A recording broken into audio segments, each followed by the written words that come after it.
Hi everyone, welcome to our course on optimizing vision and visuals. My name is Kaan Akşit. I'm one of the organizers of this course. So let me go ahead and share our motivation on why we compiled this specific course and what will you get out of this course and who is the target audience. So as you guys all know, the evolution of the internet is underway and it is expected that this virtual three-dimensional environments, commonly known as metaverse or telelife, will eventually replace flat two-dimensional interfaces. So the crucial ingredients in this transformation are next-generation displays and cameras. And these displays and cameras should represent genuinely three-dimensional visuals. And these visuals have to look realistic, so they have to meet the human visual system's perceptual requirements. So these crucial ingredients that I just touch based will be discussed in details by my valuable collaborator from industry, Douglas Lanman of Meta, Director of Display System Research. So as Doug will be sharing his guidance on next in research, the remainder of this course will provide a fast-paced introduction to optimization methods for next-generation interfaces geared towards immersive virtual three-dimensional environments. Firstly, we will introduce lensless cameras for compressive sensing. So you can do many things with lensless cameras, like capturing a video with a single exposure or capturing three-dimensional images with a single exposure again. So our audience will learn to process images from lensless cameras at the end of the day. So this entire section about lensless cameras will be covered by my collaborator and assistant professor Nick Antipa of University of California, San Diego. Our second section is about holographic displays, a potential candidate for next-generation display technology. So by the end of this course, you will learn to create your 3D images that can be viewed using a holographic display. I will be driving this section with the help of my collaborators from University College London. These collaborators include postdoctoral researcher David Robert Walton and an incoming PhD student, Koray Kavaklı. The last section will introduce perceptual guidance that could play an integral part in optimizing routines of displays and cameras. This way, our audience will gather an experience in integrating perception to display and camera optimization. So my collaborator, Rafał Mantiuk of Cambridge University, will guide us in the realm of perception and optimization. This course targets a wide range of audiences, from domain experts to newcomers. So our examples from this course will be based on our in-house built toolkit, so that you can also replicate it on your own pace at your local compute. So the course materials will provide example codes and a broad survey will also be given during the presentations, and you will gather a great deal of information about cameras, displays, and perception. I hope that you will enjoy our course as much as we enjoyed compiling and recording it. Please do not forget to visit our course page located at https://complightlab.com/lectures, in which you'll find Jupyter notebooks from this course and additional material beyond our descriptions. Once again, thank you very much for attending to our course, and I will now hand it over to my collaborators to guide us through various sections of this course. Thank you for listening.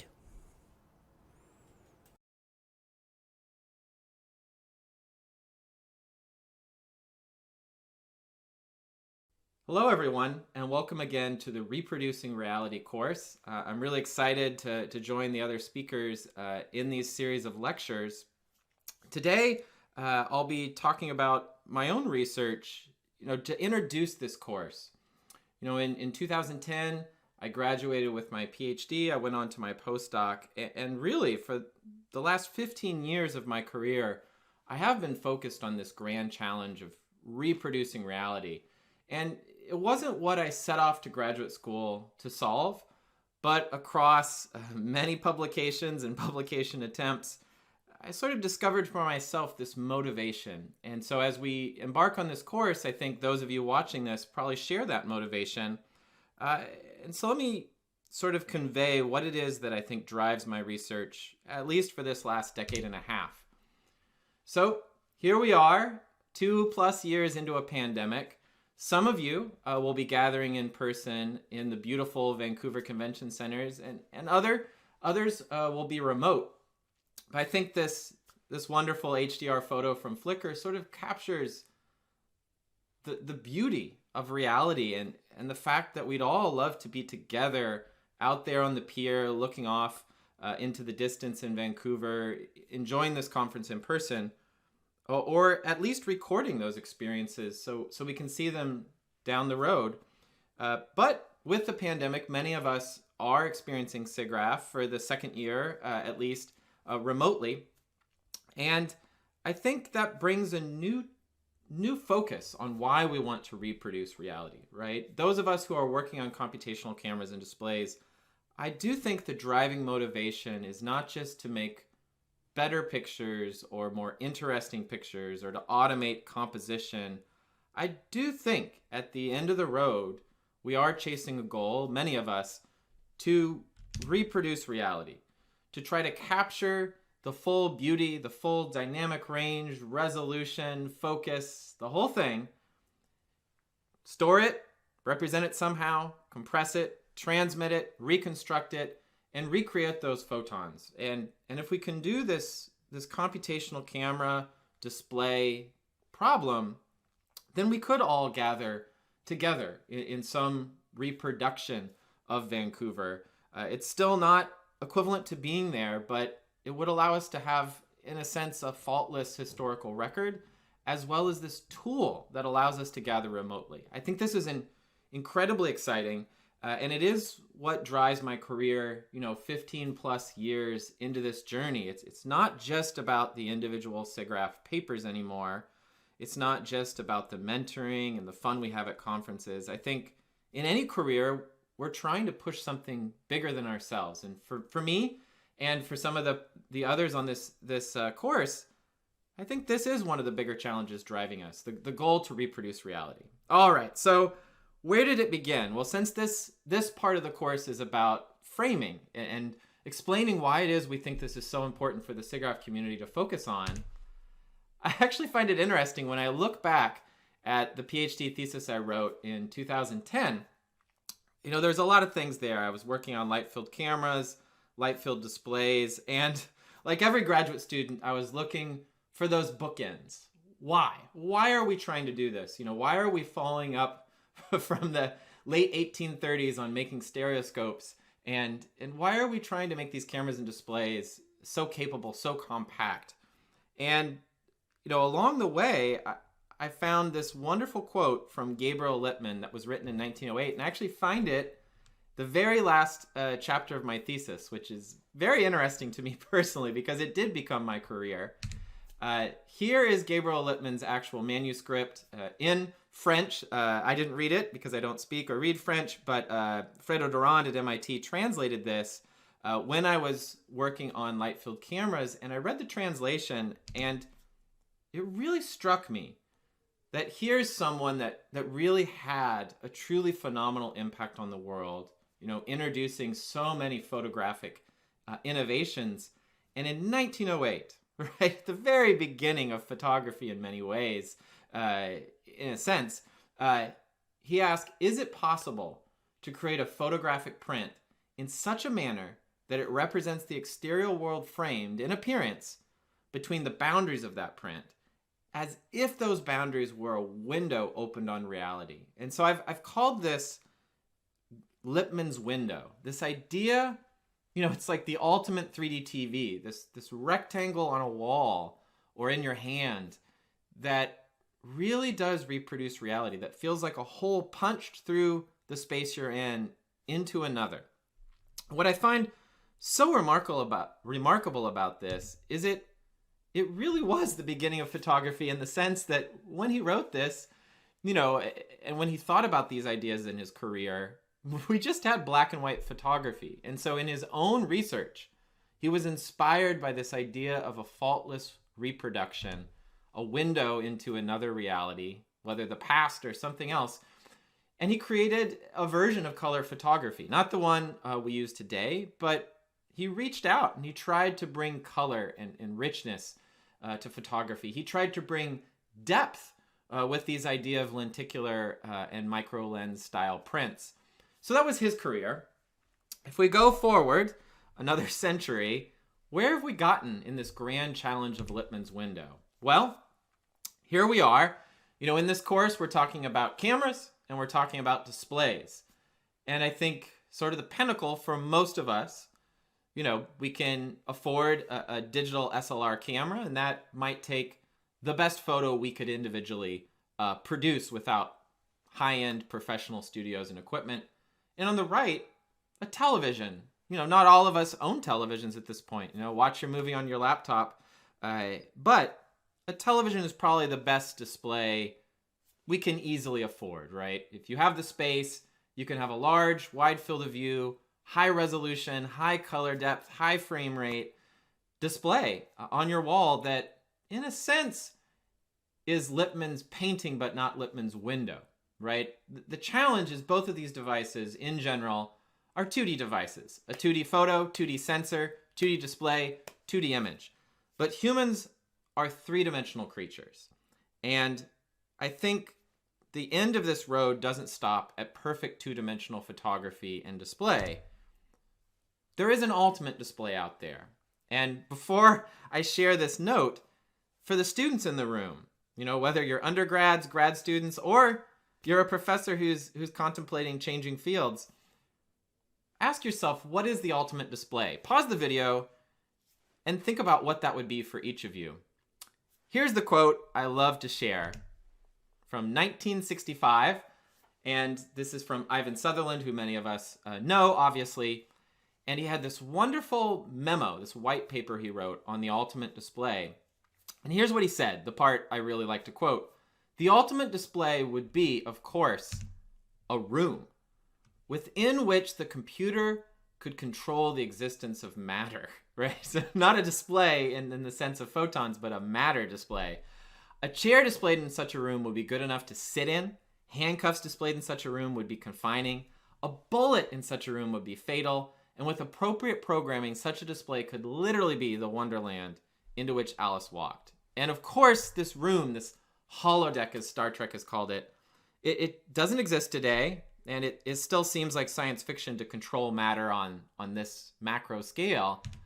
But what Ivan did achieve was, in many ways, the first head-mounted display system. In this case, an augmented reality display system with a mechanical tracking rig called the Sword of Damocles. And that replaced the room with a head-mounted display. I find that so fascinating that, given the constraints in the 1960s, Ivan actually couldn't build a holodeck, a room. I mean, it was still a room, but it was a headset. It was self-contained. I think that's very telling.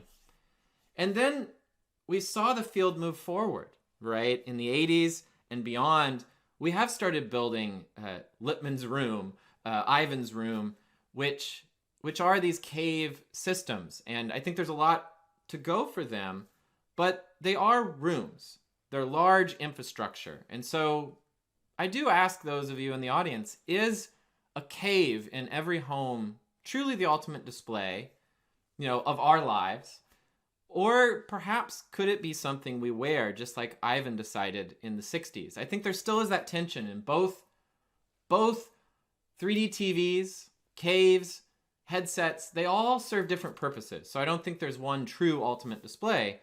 But these are the challenges to think about as a community. What is the actual output device we want to chase?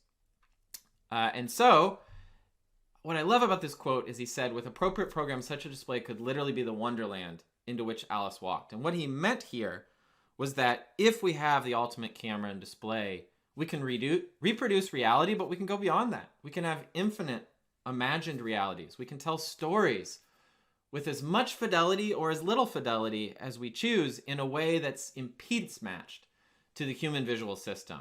This is the grand challenge that others have called the visual Turing test. Those others are on the panel with me, like Rafał, Gordon Wettstein at Stanford, and increasingly myself.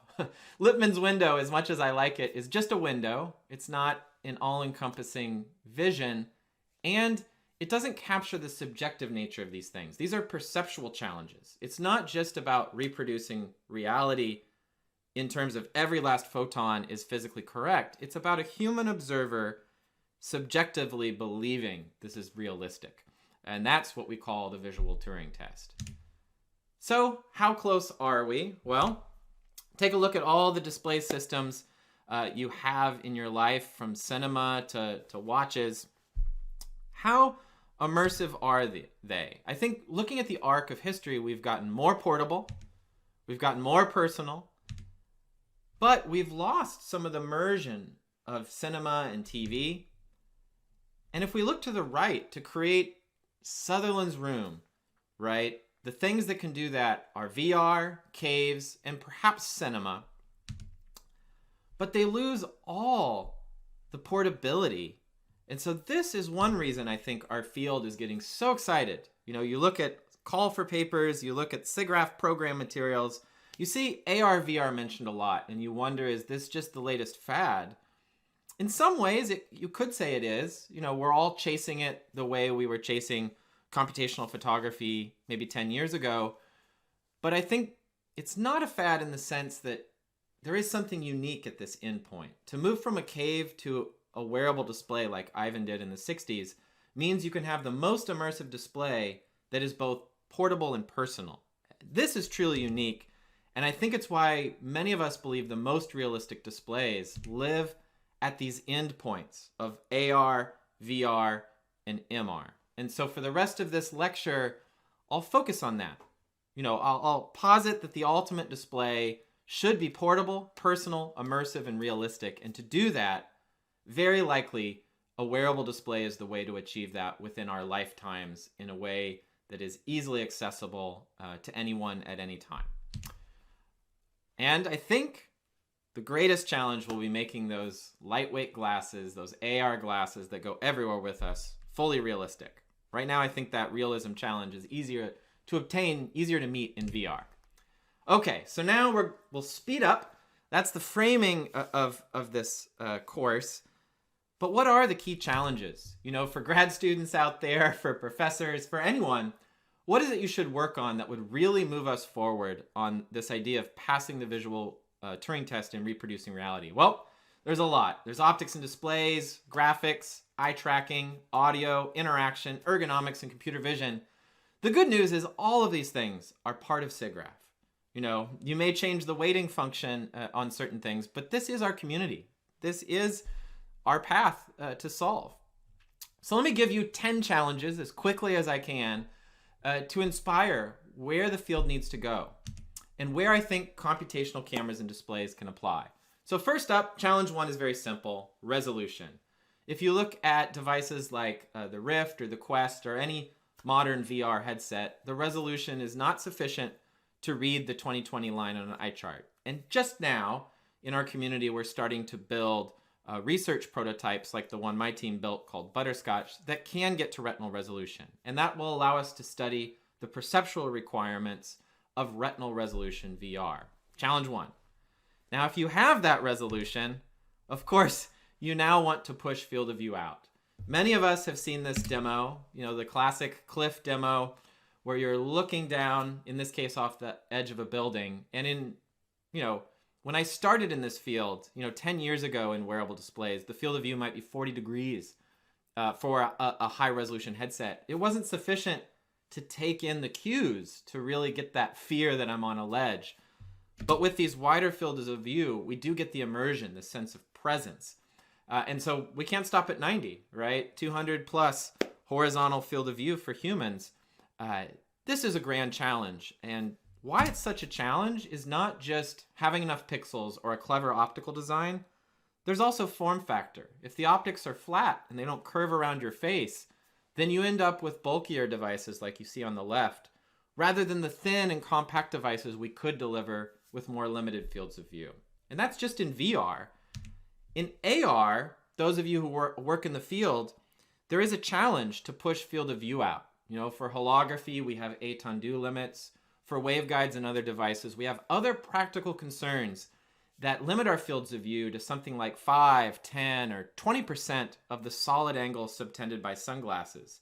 And if you look at this simple mock-up we made in the lab, with 5 or 10% of the field of view of sunglasses, you can't actually see two individuals in AR at the same time at natural positions, which means if you're attending SIGGRAPH, the SIGGRAPH hallways in AR glasses, you can't actually see everything you want to see, even two individuals in front of you. And so field of view, both for the display device and just to see unencumbered, these are challenges for wearable displays. Okay, so if you have resolution and field of view, the question is, what's the ergonomic package that comes in? So just to look at modern VR today, if you take something like Quest 2, you're at about 500 grams, and the headset is almost 8 centimeters thick. And the challenge here really is optics and display technology. This is a slide from a course I taught in 2014 at SIGGRAPH called Put On Your 3D Glasses Now. It was a fun course, but a lot of this hasn't changed dramatically. We have tiled devices, waveguides, freeform prisms. All of these things have a bulk, a weight, a size that either forces things to small ergonomic devices with limited capabilities or very bulky, fully featured devices. And that's the challenge. So in my own career, my first SIGGRAPH paper was in 2013, trying to push on this, trying to use the same ideas Gabriel Littman had for a near-eye display, using microlenses arrays and light field technology. You can see it ended up fairly big, fairly bulky, in the sense that you still had all the driver electronics, you'd still have all the tracking hardware. The displays, we can make those very thin, perhaps, if we sacrifice things like resolution. But it really does become a system challenge that even if you find a path to glasses, does it actually pan out at the system level? So here's one of my colleagues, Ryan Ebert, a brilliant mechanical engineer wearing the Rift. This is some work that Andrew Mamone led from my team. Was published at SIGGRAPH a couple years ago, where we really tried to get the form factor of the glasses down without sacrificing resolution like light field displays would. We still have that challenge though.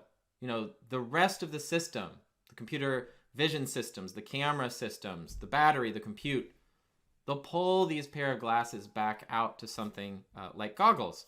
That's where our field is at. That's why it's a challenge we all need to work on, to keep pushing the form factor down, but not just for a single component like the display system.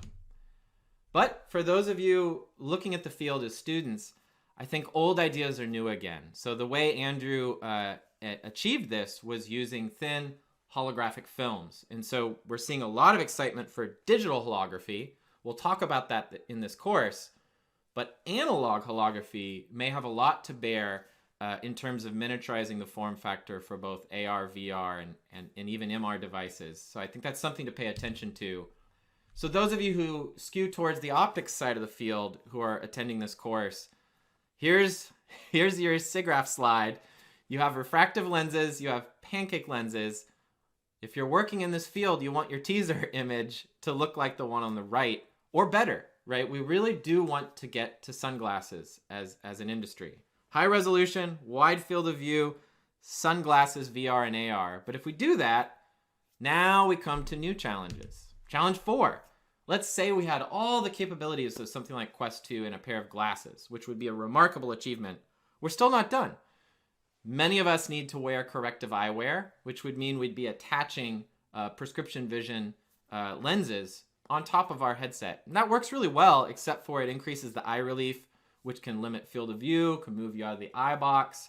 It adds bulk and weight. It means you can't hand your headset to someone else and have them instantly use it.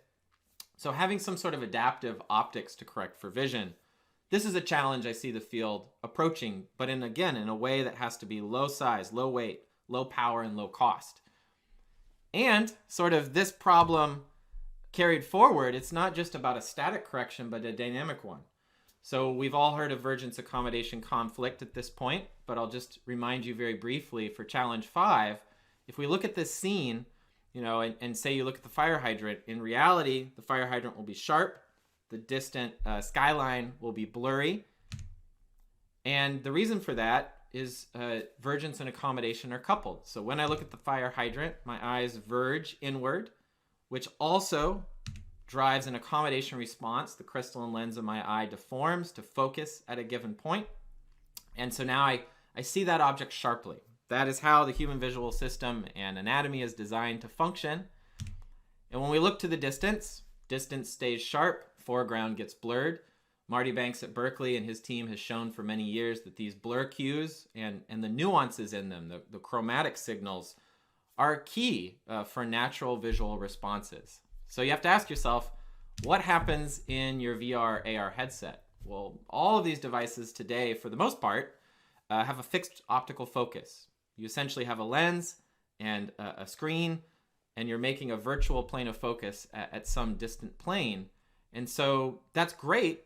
It means there's no blur except for blur you render. But now when you look to that fire hydrant, when you look to a nearby object, everything becomes blurred. All right, this is due to vergence accommodation conflict. And this may seem subtle, but there've been a phenomenal number of publications on this topic. And I think it's because, one, it has been linked to eye strain, to comfort by our studies and by others. And I think another reason we've seen so many publications is so many ways to solve this at the engineering level with computational and non-computational displays. So this is a table that Nathan Matsuda and I made in 2017. All the computational photography ideas are flipped on their head for computational display here. Extended depth of field doing focal sweeps. 2 planes of focus with monovision that differ between the eyes. Multifocal displays, adaptive multifocal displays, light fields, holography, and so on. It's a really rich problem, and I think that's one of the reasons, the SIGGRAPH community has chased that, is that it may feel like resolution can be solved by brute force. Field of view, is again perhaps a brute force or engineering challenge. Ergonomics feels like engineering or optical science. But this one feels like a computational display problem. And so this is where we're seeing a lot of our focus right now with holographic displays. And I think there's good motivation for that, is that if you look at varifocal devices like my team has built, they're still approaching goggles, but not glasses. But we know varifocal can actually do a very good job. This is shot through the lens of that prototype I showed on the previous slide on the right. You can see a clear focus shift. So I think things that are at the knee of the curve, like varifocal, they're not a light field, they're not holography. This might be a promising direction to really try to push on the size, weight, power, cost of this system. But the real question, as you attend the next portion of this course, can holography make varifocal obsolete? That's what many of us hope. Obsolete in the terms of it fully resolves vergence accommodation, we hope. We're just seeing at this SIGGRAPH the first measurements of accommodation responses to holograms. Is very exciting. You should read that paper from Won-Ho Lee. But we don't actually know, if we can deliver holography in a compact form factor with the étendue limits. And so that's the things to listen to from the lectures that are coming up in this course. All right, challenge 6. In my experience, having worked on AR and VR for about a decade now, eye tracking for everyone would be a key enabling technology. Varifocal depends on robust eye tracking to even function at all. And when we look at holographic displays, again, given the étendue limits you'll be learning about, it seems like steering the exit pupil or optimizing the hologram based on the entrance pupil position of the eye. These seem like necessities both at the hardware level as well as at the algorithmic level to allow CGH, computer-generated holography methods to function and deliver a high-quality image and not be a step backwards. So eye tracking for everyone sounds like a great problem, computer vision challenge, but it is a problem that it's well posed. We know what the eye is, but the eye varies a lot. A simple ellipse fit will get you a basic demo, but many eyes are not simple ellipses. Also, you have occlusion from eyelashes and eyelids, and you have outliers. So here's a sample that we collected in one of our varifocal headsets, and you can see here there's some covering of the entrance pupil of the eye by intrusion of the iris. And this all happens. And on top of that, the eye is a deformable object. So I'll play this video clip here really fast, and you'll see the pupil actually wiggles a bit. So these subtle things may set thresholds on how often, how many people you get a robust signal on. And so if you're counting on that, if you're steering the exit pupil of your system and the alignment is off, the whole image may change in brightness. You may lose the image. These are real challenges for our field to move forward on computational displays for AR and VR, because most computational displays for AR and VR are predicated on an eye tracking signal. All right, 3 more challenges for this lecture. Distortion correction. So what I've learned personally is that when you add a lens to a VR system, at a minimum, you create this phenomenon known as pupil swim. It's subtle, but if you do a VOR movement, look at something and move your head back and forth, a vestibulo-ocular reflex movement, do that in any VR AR device, you'll notice some degree of pupil swim or even ocular parallax, which you can look up after this course. To solve that, I believe, once again, we will need eye tracking. First, even for a fixed focus headset, there's some degree of pupil swim. We have a SIGGRAPH paper this year on the topic. But beyond that, varifocal displays introduce dynamic distortions that have to be solved. And so I think eye-tracked distortion correction really is a technology that all of these computational displays will rely upon, since almost every near-eye display has some intermediate viewing optic that introduces distortion that is pupil position dependent. And here's a good example. So on the left is an Oculus Rift with eye tracking added. On the right is one of these wide field of view, 140-degree horizontal field of view headsets my team built. And when you look in, you're like, great, much wider field of view. But if I draw some straight lines, you can see that our distortion correction is imperfect. You can see the straight lines aren't straight. And so even for a team that's very focused on this problem, we found that correcting distortions for everyone all the time is a challenge. So I encourage you to read our most recent SIGGRAPH paper. We introduced, Phil Guan did from our team, along with Olivier Mercier and Joel Hegland. We introduced this distortion simulator that uses 3D TV technology, shutter glasses, and a modified television to support right-left sequential presentation. We built this device, and then with a little bit of light field mathematics applied, Olivier was able to emulate any VR lens system, and so we can get at the requirements for eye track distortion correction. And so I think this is another challenge that mixes perception, optics, and algorithms to try to really remove these distortions that take us away from realistic reproductions.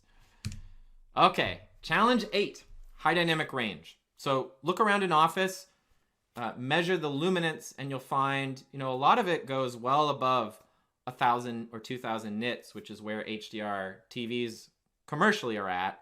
Light sources could be up at 10,000 or more nits.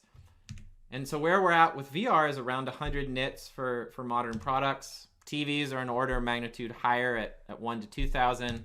But the sun's floating there at 1 billion, and a sidewalk outside could easily be 100,000 nits. And so reproducing indoor environments 1-to-1 is, I think, a good goal for AR and VR, which would really challenge the optical design. And so at this SIGGRAPH, if you're in person, you can see an e-tech demo from Nathan Matsuda on our team, where we sort of took the same sort of HDR technology, dual layer LCDs, very bright backlights, applied it in a very bulky device, but allowed the first, to our knowledge, 20,000 nit class HDR demo. And so what's really interesting about this one is objects, to me, feel more solid and realistic. Light sources appear bright enough that they affect the dilation of your eye, it does start to feel like we're reproducing reality. And that's something Rafał found with his team on their paper called Reproducing Reality, where they actually varied these parameters and on a bench stereoscope, HDR stereoscope, and found similar conclusions about reproducing reality. Okay, 2 more challenges. This course isn't just about displays, and it isn't just about AR and VR. Where do the cameras come in? Well, I think cameras come in at a minimum, if you believe in VR, in MR, right? How do we actually create compact cameras that keep everything as close to glasses as possible, but give us faultless see-through? And this is an area where I think neural rendering, neural graphics is potentially going to have value if we can make these algorithms real time. And so Lei Xiao and my team is presenting at this SIGGRAPH a paper on neural pass-through, where we use some machine learning techniques in combination with traditional methods to support a real-time color pass-through system that is perspective correct, that can move the center of projection from the cameras back to the entrance pupil location of the eyes. And so I think this is an area where this neural graphics, hardware, AR, VR is all coming together. And I think we'll see more of this in the SIGGRAPH community relatively soon, I hope. And then, of course, there's the challenge of seeing through the headset in the other direction. This is reverse pass-through.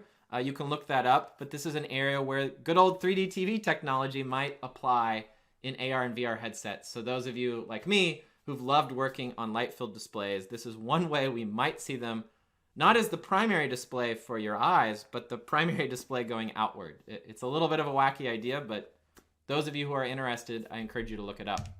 Okay, final challenge.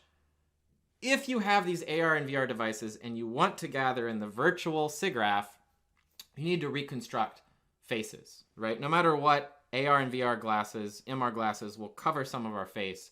And so years ago, 2015, Hao Li and some of researchers in our lab looked at, for instance, using strain gauges and other non-imaging sensors here embedded in the facial interface of the headset to try to reconstruct the occluded, the hidden part of the faces.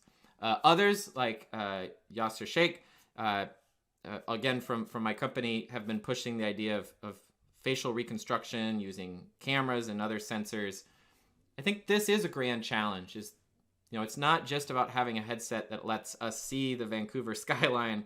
We want to be together as ourselves with accurate reproductions driven in real time. So that entire part of SIGGRAPH on motion capture, real-time facial animation, real-time performance capture, it all comes together here. So hopefully for those listening, whatever your interest is, from optics and displays through audio and eye tracking and vision, there's something here for everyone in the SIGGRAPH community, and there's something to rally behind. So where would we begin? Well, there's no substitute for learning by doing. So I'll just take you through my own background on how I learned these things and how I think I like to share it with the community. So when I was a graduate student way back in 2009, my advisor and I, Gabriel Taubin, we did a course on building your own 3D scanner. And so there I was, sitting in the New Orleans Convention Center, showing people how to build structured light scanning systems. It was a lot of fun, and several individuals over the years have showed me the scanning systems they built. And then, when I was a postdoc with Ramesh Raskar, my friend Matt Hirsch and I taught a course on building our own 3D TVs. And that was at SIGGRAPH 2010, 2011, where we'd tell you the parts list, you'd put lenticular elements on a screen or order pi cells and make shutter glasses. And we could build light-filled displays. And that's actually the first thing I ever did as a graduate student when I started working on 3D displays. And then my friend Gordon Wettstein and his team in SIGGRAPH 2017 taught a wonderful course on building your own VR display. And so I think those of you sitting in this room, I appreciate you listening, or in this virtual room, I appreciate you listening to this lecture.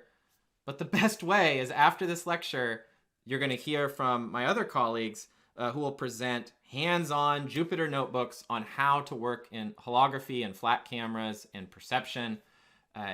This is the way to learn. And so here's that example. This course didn't exist when I was starting, but in 2013, I built my first full VR headset for this cascaded displays paper, which is basically a very simple version of what we have today with IMUs and lenses. I put that together, and my friend Orazio, he wore it. That was my first SIGGRAPH effort on a full VR headset. My light field headsets weren't sort of complete systems at the time in 2012 and 2013. And so those of you who really want to learn this AR VR side of things, look up that course Gordon and his team taught. It's available. You can look up, Gordon has a course he's taught for almost, I think, 7 or 8 years now at Stanford. And I taught a version based off of Gordon's course called CSE 490V at the University of Washington, where we had the same kit that Gordon developed. And you go through a series of Java programming exercises and you assemble headsets. So you can look that up. Okay, so learn by doing. It's something for everyone in the SIGGRAPH community. So now for the graduate students looking to publish, for the professors looking to move on the interesting problems, what are the paths forward, not just the challenges? Well, I think for SIGGRAPH, there is a lot of excitement in the idea of near-eye holographic displays. And I can see why. We could have accommodation, ocular parallax, prescription vision correction, and perhaps compact form factors. But right now, these are very large bench devices that take very careful calibration to just barely produce a good enough image for something.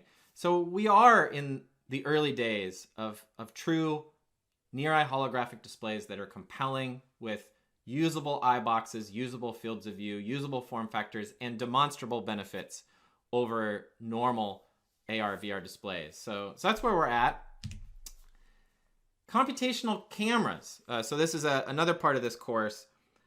For me, if we talk about AR/VR, it is about miniaturization as well as capabilities. If we want high dynamic range displays, we need high dynamic range cameras.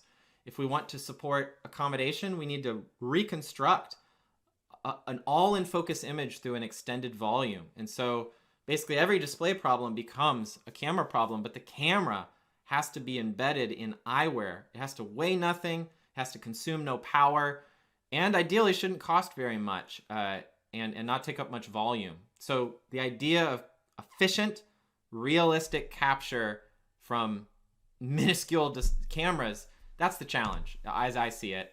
And then all of this is the visual Turing test. So Rafał and his team will tell you about perceptual realism, building perceptual metrics that we can test end-to-end capture and display systems with.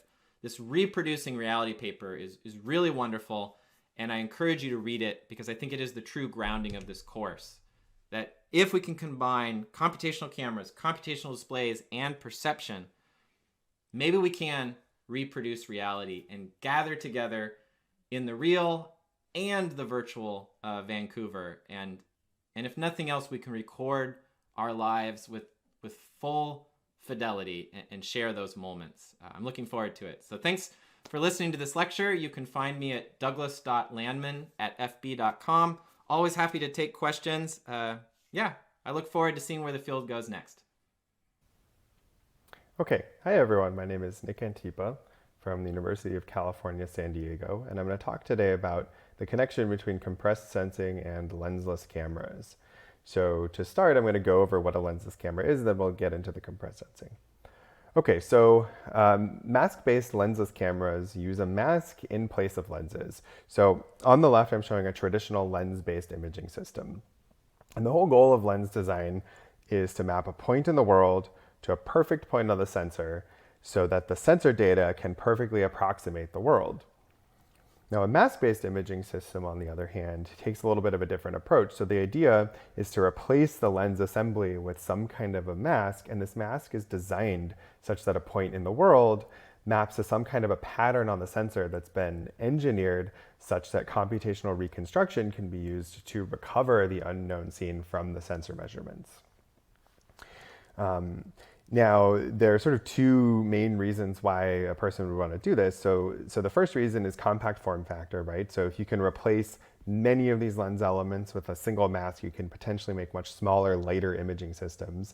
What I'm going to focus on today is the fact that these imaging systems also inherently capture extra dimensions about light. So we can capture high-speed information, we can capture depth, we can capture spectrum, all kinds of different things that are much more difficult to capture with a standard lens-based system. Okay, so here's a motivating example. So I'm going to talk about how we can use a lensless camera to capture high-speed information. So on the left here, I'm showing a dynamic scene. In the middle, we have a lensless camera, so it just has a mask on top of, in this case, a rolling shutter sensor.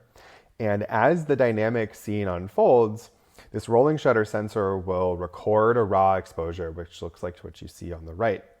And this doesn't look much like the scene, right? It's sort of hard for a human to interpret, but this has been designed in such a way that we can use sparse recovery techniques to take this single raw exposure from a camera that runs at about 30 frames per second, run it through a sparse recovery algorithm, and reconstruct about 140 frames of 4,500 frame per second video.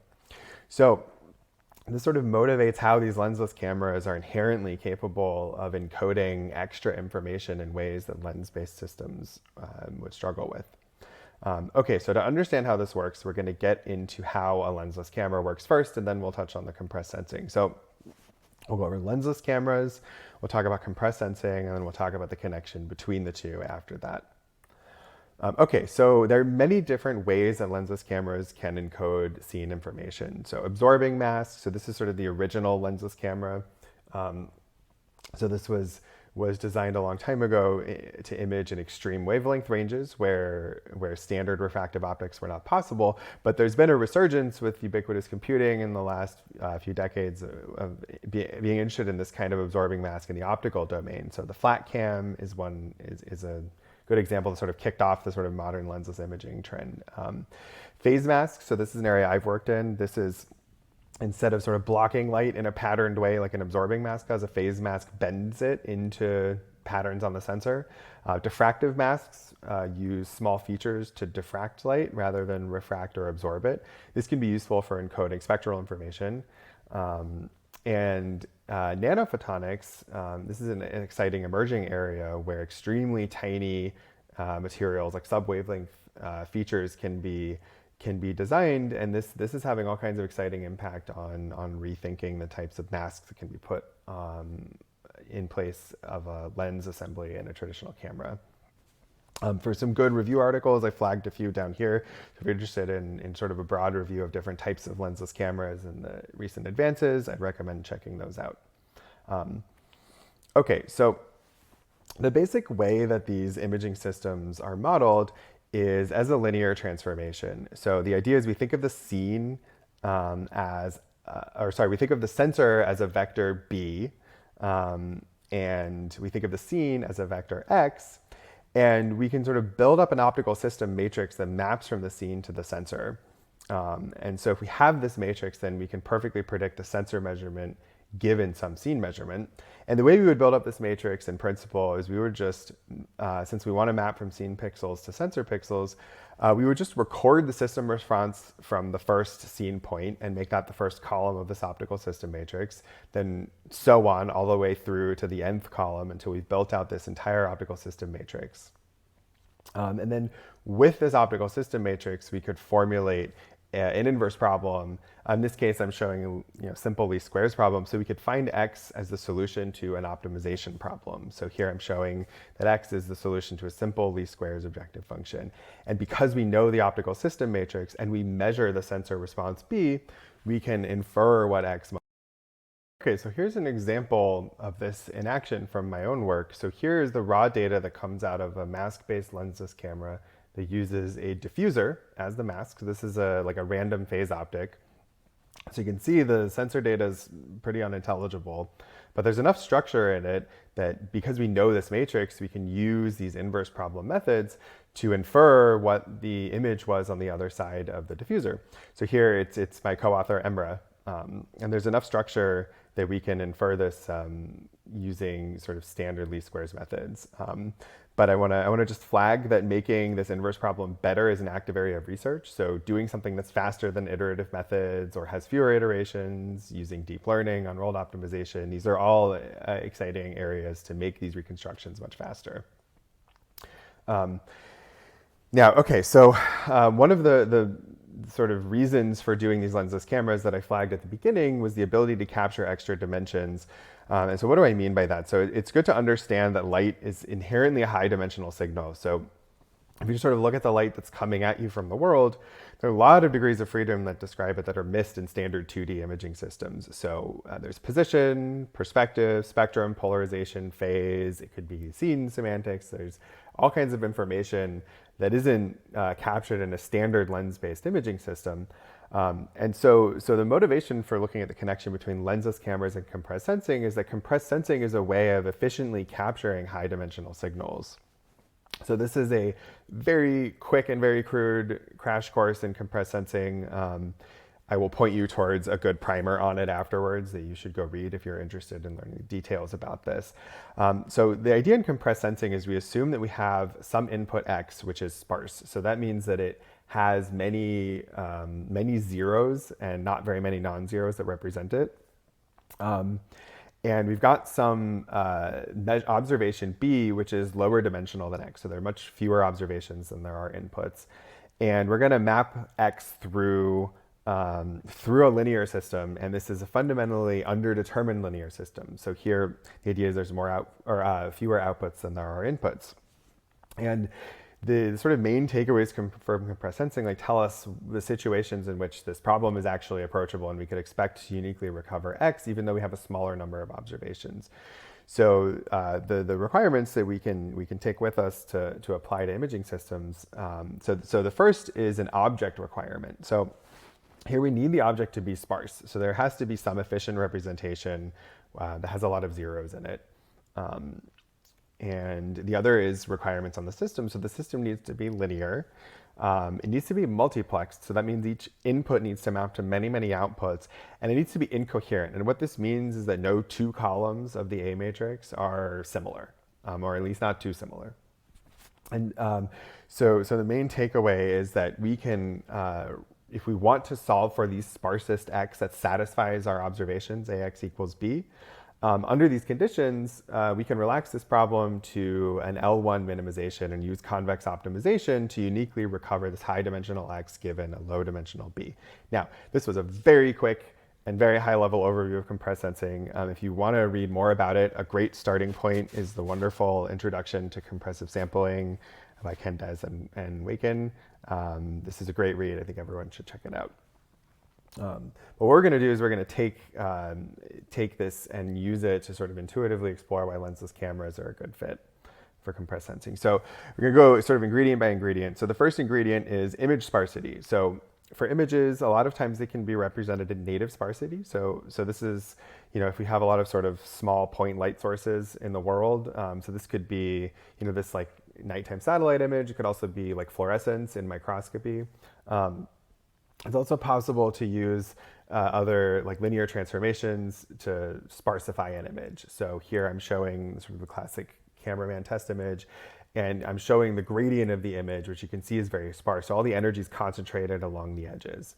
So we can sort of assume that in most cases we have some kind of a nice sparse representation for an image. I want to just point out there are many more advanced image representations. So this is sort of a very introductory level view of this. So next we'll move on to the system requirements. So we need multiplexing and linearity. So let's quickly take a look at a lens and see why they're not a good fit for compressed sensing. So a lens is linear, right? And then if I make the input brighter, the output gets brighter and things add linearly.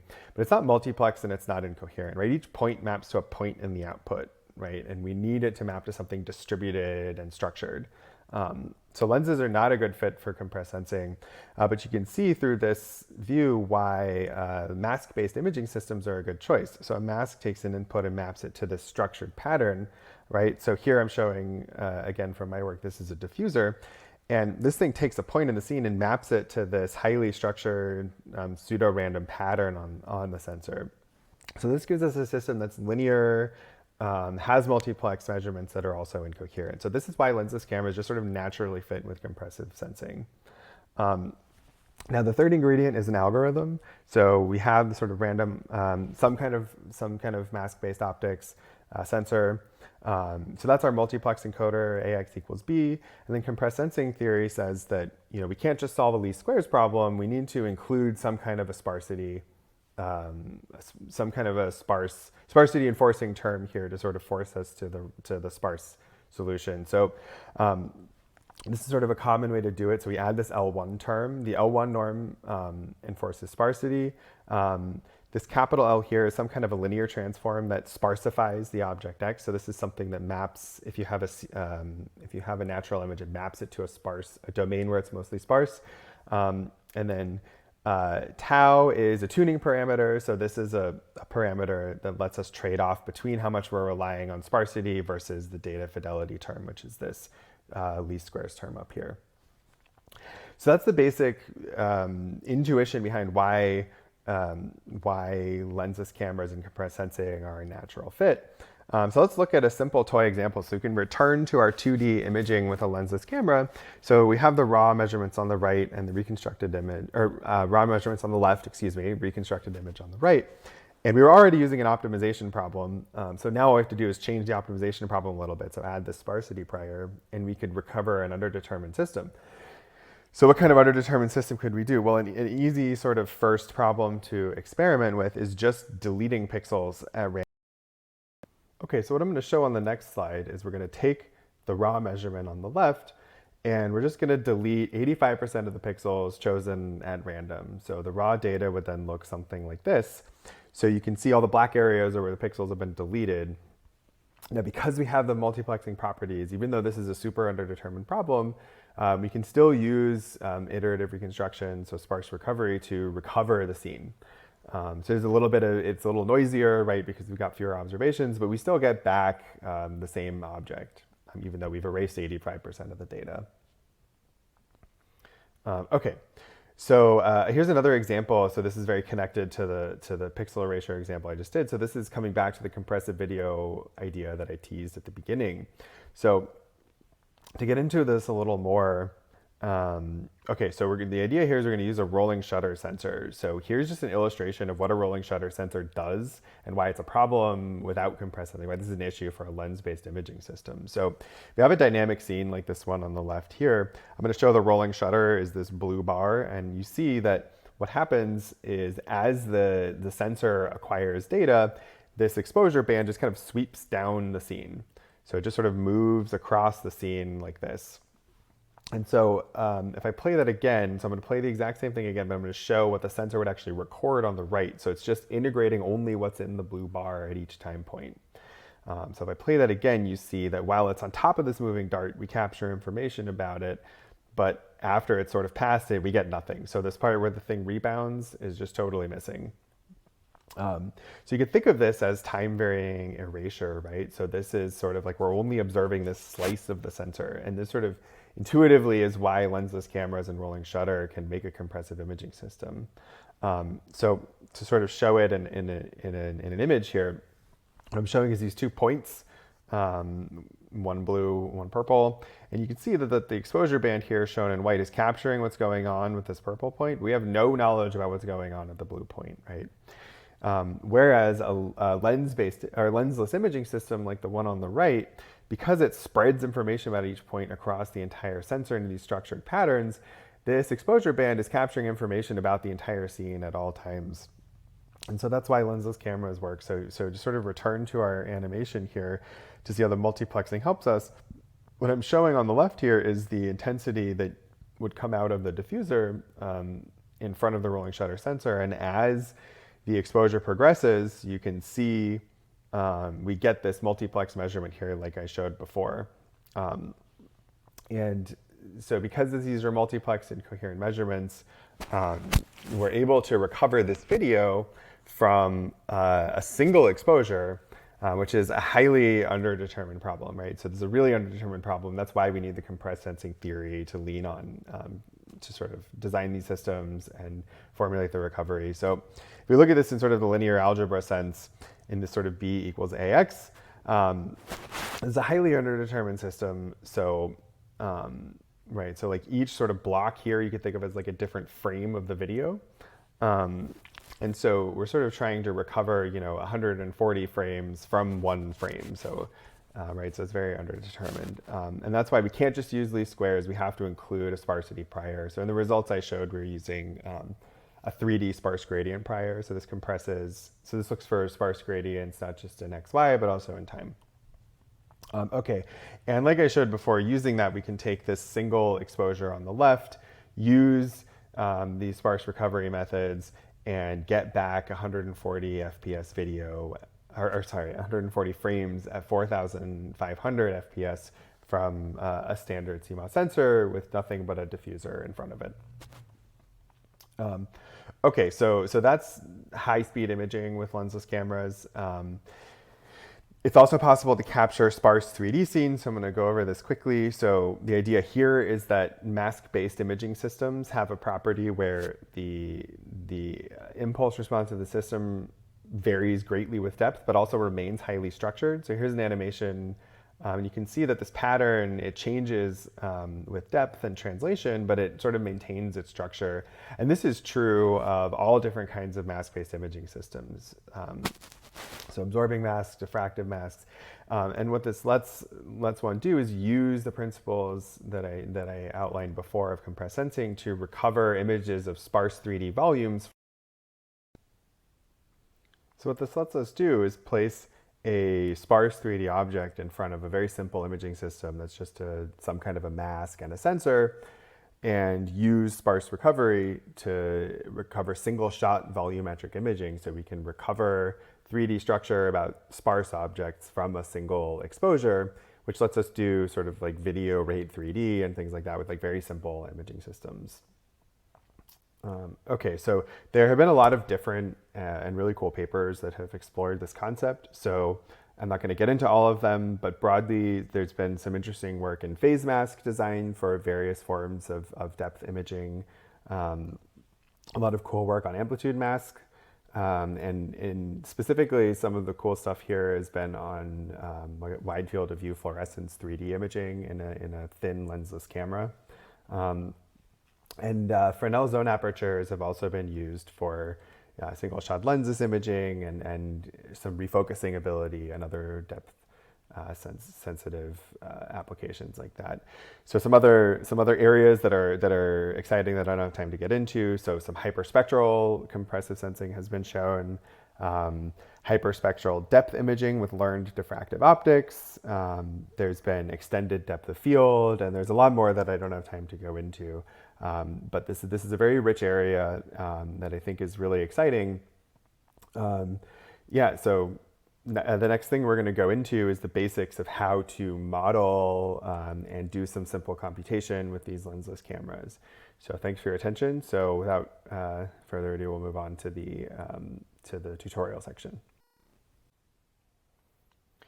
Okay, so we just saw how the sensor measurements B in a lensless camera can be modeled using an optical system matrix to predict what a scene X would project onto the sensor. Now, in principle, we could construct this optical system matrix by exhaustively calibrating the entire system. So this would mean basically, put a point source at every possible point in the scene that's visible to the system. So we put a point source at the first point, we record an image of the system response, and then we would store that as the first column of the matrix. And they would do this for every single point through the entire scene. And then in principle, if we had this matrix, we could solve a least squares problem to recover the scene given some observation B.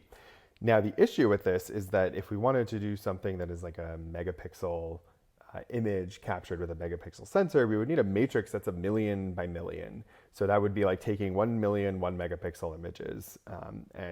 This is possible in principle, but it's not very elegant, it's very slow. So in practice, most lensless cameras employ some kind of constraints to the hardware such that this optical system matrix can be computed effectively with efficient operators rather than a big matrix vector multiply. So there are a lot of cool ways to do this. So like the FlatCam team has used separable mask designs, the Fresnel zone apertures make this simple. Early lensless cameras actually were designed such that just a simple cross correlation could be used. And then, so what I'm going to do is actually get into an example from my work where we design the system so that it is shift invariant. So the idea is with these diffuser-based imaging systems, The diffuser is fairly weak, so it doesn't refract very strongly. So if we limit the angle of incidence on the diffuser simply by placing an aperture on it, then everything behaves paraxially and the whole system will be nice and shift invariant. So I'll show an animation here of what happens as we move a point source around in the world and look at the observation on the sensor. So you can see as we move the point source around, the caustic pattern on the sensor simply shifts, right? So this has two main advantages. The first is that we could characterize the entire system by just taking a single calibration image. So that's really great. It makes things like much easier than exhaustively calibrating a million different input points. And then the other is that we can compute the forward model using convolutions, which are more efficient than big matrix vector multiplies. So instead of computing this giant matrix vector multiply, instead we can have a modified convolution model.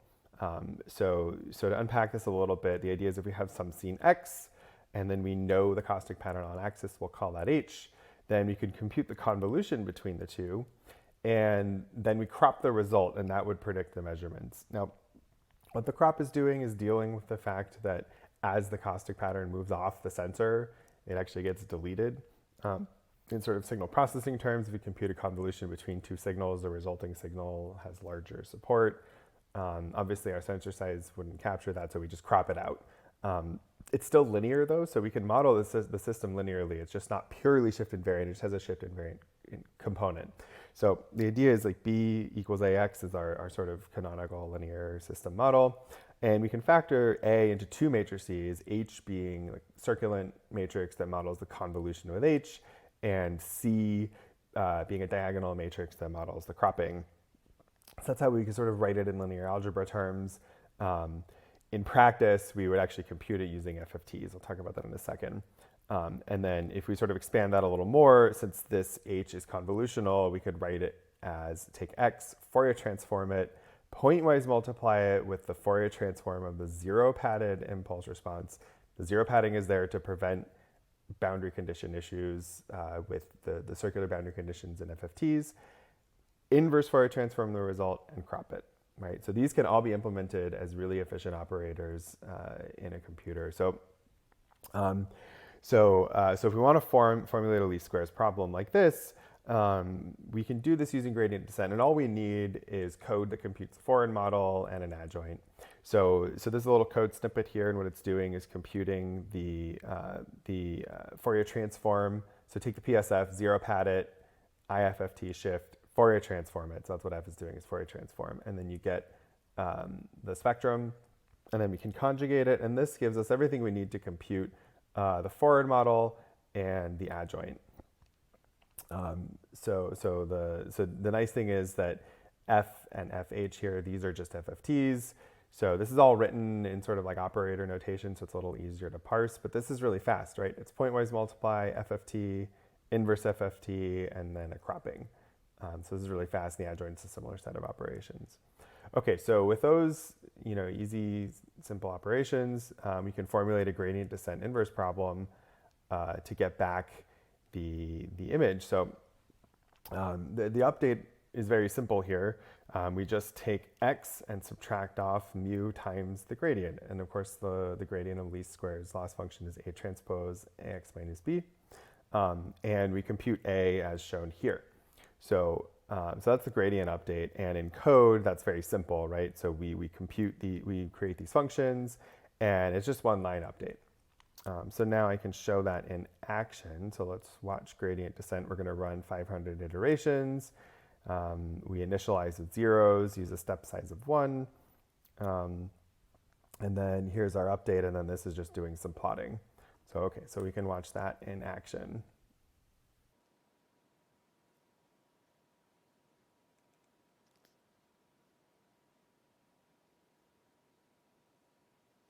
Okay, so that's done. And you can see that the image is starting to come out, but it's taking its time, right?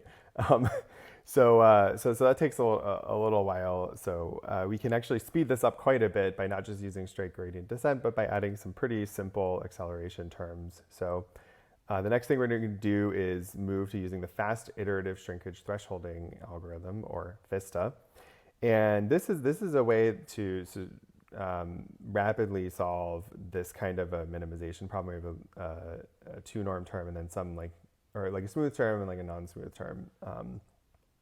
So the way this works is that we we compute the gradient like we would before, but notice we're computing it from y, which is a dummy variable that we'll introduce. And then we compute a projection operator. And this is the thing that sort of enforces any priors we have.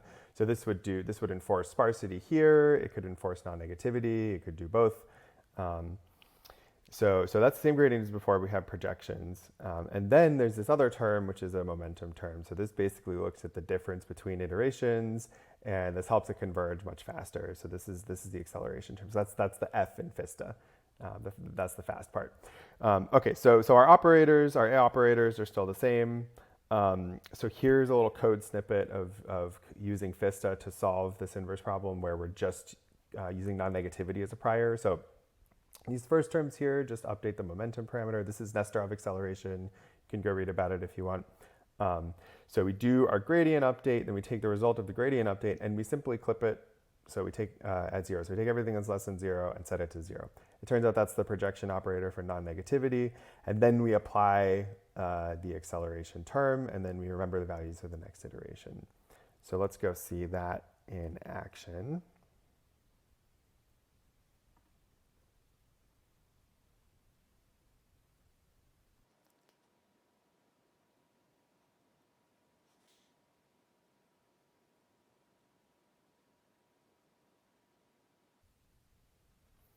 Okay, so that's done, and you can see we get a much better result, right? So here's the result of the Fista algorithm. It's pretty good. And then here was just gradient descent. So you can see Fista much more quickly gives us a good answer. It's also helped with the fact that we have the non-negativity constraint. Okay, so another advantage of Fista is, so that was just using non-negativity, but we could also enforce other priors. So here we could also use something like total variation or wavelets or something to help clean up some of the noise in the image. So now we can, these are just some functions which we will use to compute the total variation denoising. And so now you can see we're gonna do basically the same thing. The only difference is instead of non-negativity here, we're computing a projection operator for total variation denoising, but everything else is the same. So let's run that.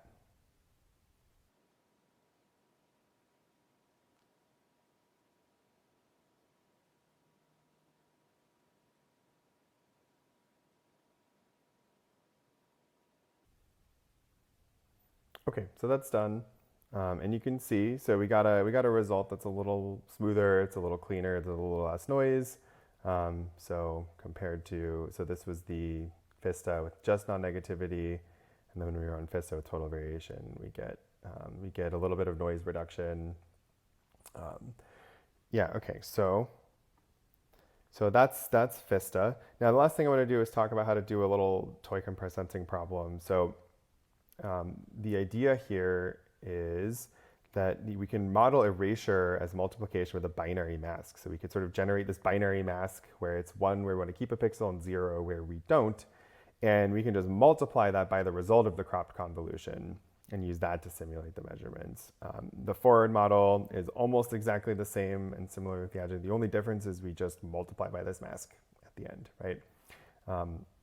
So then we can go back to the code and we can run exactly the same thing that I just showed you. So we can run Fista with total variation as a constraint and just change out the model, and we can reproduce the result that was in the original talk. So I'll show you that now.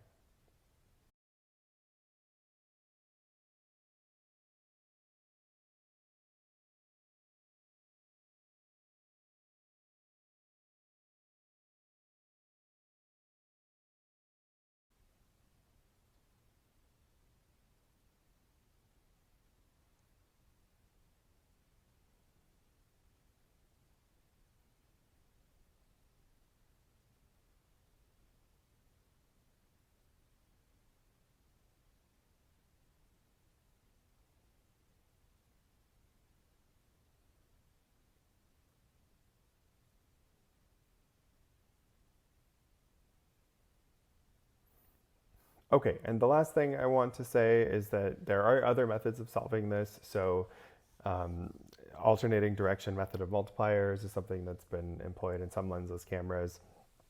I'm not going to go over all of the math here. This is here if you want to look at it for later. But the basic idea is that we can make some variable substitutions that are specific to lensless cameras, especially convolutional ones, that let us have closed form updates for all of the ADMM updates. So ADMM can be fairly efficient. It also has a lot more parameters in it that can be interesting to play with for data-driven methods, for automatic parameter tuning and things like that. So anyway, okay, that concludes the tutorial. There will be a notebook that's included in the GitHub repository for the course that will have all of the stuff in it with some explanations. So feel free to download that and have a look. There's also some really great tutorial material on lensless cameras from Laura Waller at UC Berkeley, and some really great code there too as well. So anyway, thank you for your time and enjoy the rest of the course. Welcome to the second part of our lectures on cameras, displays, and perception. This lecture will discuss next generation computational displays. Specifically, it will introduce and describe algorithmic approaches to generating images using holographic displays. This lecture is brought to the viewers by multiple lecturers from University College London in the United Kingdom. And these lecturers include myself, Kaan, Akşit, an Associate Professor of Computational Light, David Robert Walton, a postdoctoral researcher exploring perception and displays, and Koray Kavaklı, an incoming PhD student, focuses on computer-generated holography and holographic displays. All the people listed here are members of Computational Light Laboratory, where we invent and develop next-generation graphic systems for humans. If you'd like to learn more about our activities beyond this lecture, please visit our website at https://complightlab.com. We are also active on social media. Here is our Twitter accounts. We contribute to the relevant research committees with our papers, and we share our code, and they are all open source. Viewers can find our code on our organization page on GitHub. Display technologies have always been an essential component of our lives, and we spend obviously more than half of our lifetimes in front of displays. However, the qualities of these displays have to improve to provide comfortable visual experiences that can match and outperform our natural interactions with physicality, the real life. So the relevant research communities are betting on near-eye displays and three-dimensional displays for virtual and augmented reality applications in the future. And these applications will transform our lives in the future, just like how smartphones change the way we are living currently. Here in this animation, you see a conceptual depiction on how these display types could alter our realities in the future. SIGGRAPH has always been at the center of the progress of these new graphics systems, namely the computational displays. So, as a result, several seminal works have been published at SIGGRAPH in the past 2 decades. These works include new inventions, courses, and demonstrations. Please note that SIGGRAPH papers are not limited to the papers highlighted here in this list. This is just a small list, representing some of the ones we find exciting and inspiring. We believe they might also inspire the newcomers. So in the recent years, researchers publishing at SIGGRAPH and other respected venues, they started to garner interest in a display technology called holographic displays. Again, the list highlighting papers here is just representing recent holographic displays that we find interesting and inspiring. But for more, please visit Brian Chow's awesome-holography repository on GitHub.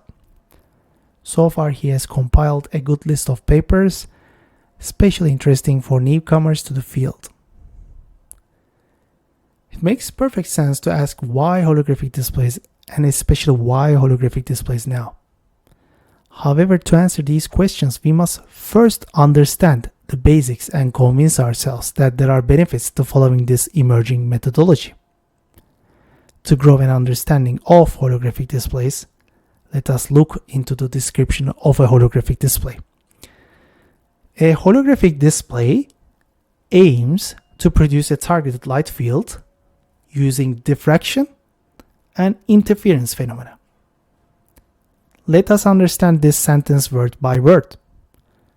So, there is something called a holographic display, and this is a hardware device where we have the holograms inside, and in other words, we load the holograms to these displays, and holograms can generate light fields. Here the light field can refer to anything we like to generate as a visual. So a target light field can be a flat, two-dimensional image getting reconstructed on some target plane, or a three-dimensional scene that exists inside a volume and can be observed from various perspectives. In other words, in order to reconstruct this light field, we should have some light entering to the holographic display, of course, and this is depicted on the left hand side with these red arrows. So holographic displays here diffracts the light that is incoming, and the diffracted light interferes with each other, meaning it cancels out or amplifies the light intensity and finally forms the light field. This description leaves us with a simplified understanding, but it already tells us something unique about holographic displays. It says holographic displays can generate 2D or 3-dimensional images at any optical depth.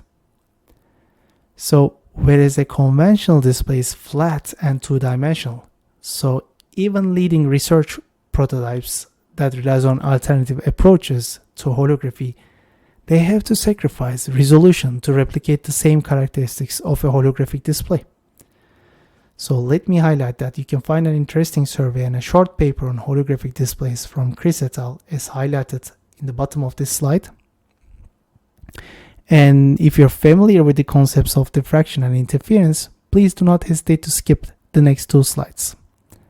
But in the meantime, let us keep this description of a holographic display at the top of this slide, and let us understand the details related to diffraction phenomena. The most concise description that I can think of for diffraction could be something along these lines. Light tends to bend around corners instead of going straight forward. So if you're familiar with geometric ray tracing, which is a common way of modeling light interaction with various mediums in various fields, you may find this bending of light a bit odd, because a ray would never change its direction even if it's close to a corner or an aperture, unless it is bouncing off a surface or refracting. Eventually, this is because ray tracing used in conventional computer graphics is an incomplete method for modeling light. It has to improve. In reality, light is an electromagnetic wave, it's an electromagnetic phenomena, and has to be treated as waves to be able to represent diffraction. So this depiction shows a coherent light source, such as a laser simulated like a point light source, emitting spherical waves. And indeed, waves could be represented with rays if you want to. However, if you want to go in that route with wave rays, let's say, you have to have a great care in sampling, and you have to consider the geometry of a scene very carefully. Thus, the community does not use this approach to model holographic displays in general. I want to also highlight something more interesting about waves. These spherical waves that we just described, they can be used to describe any wave type in modeling. For this purpose, let us combine these multiple point light sources and carefully observe their combined effect here.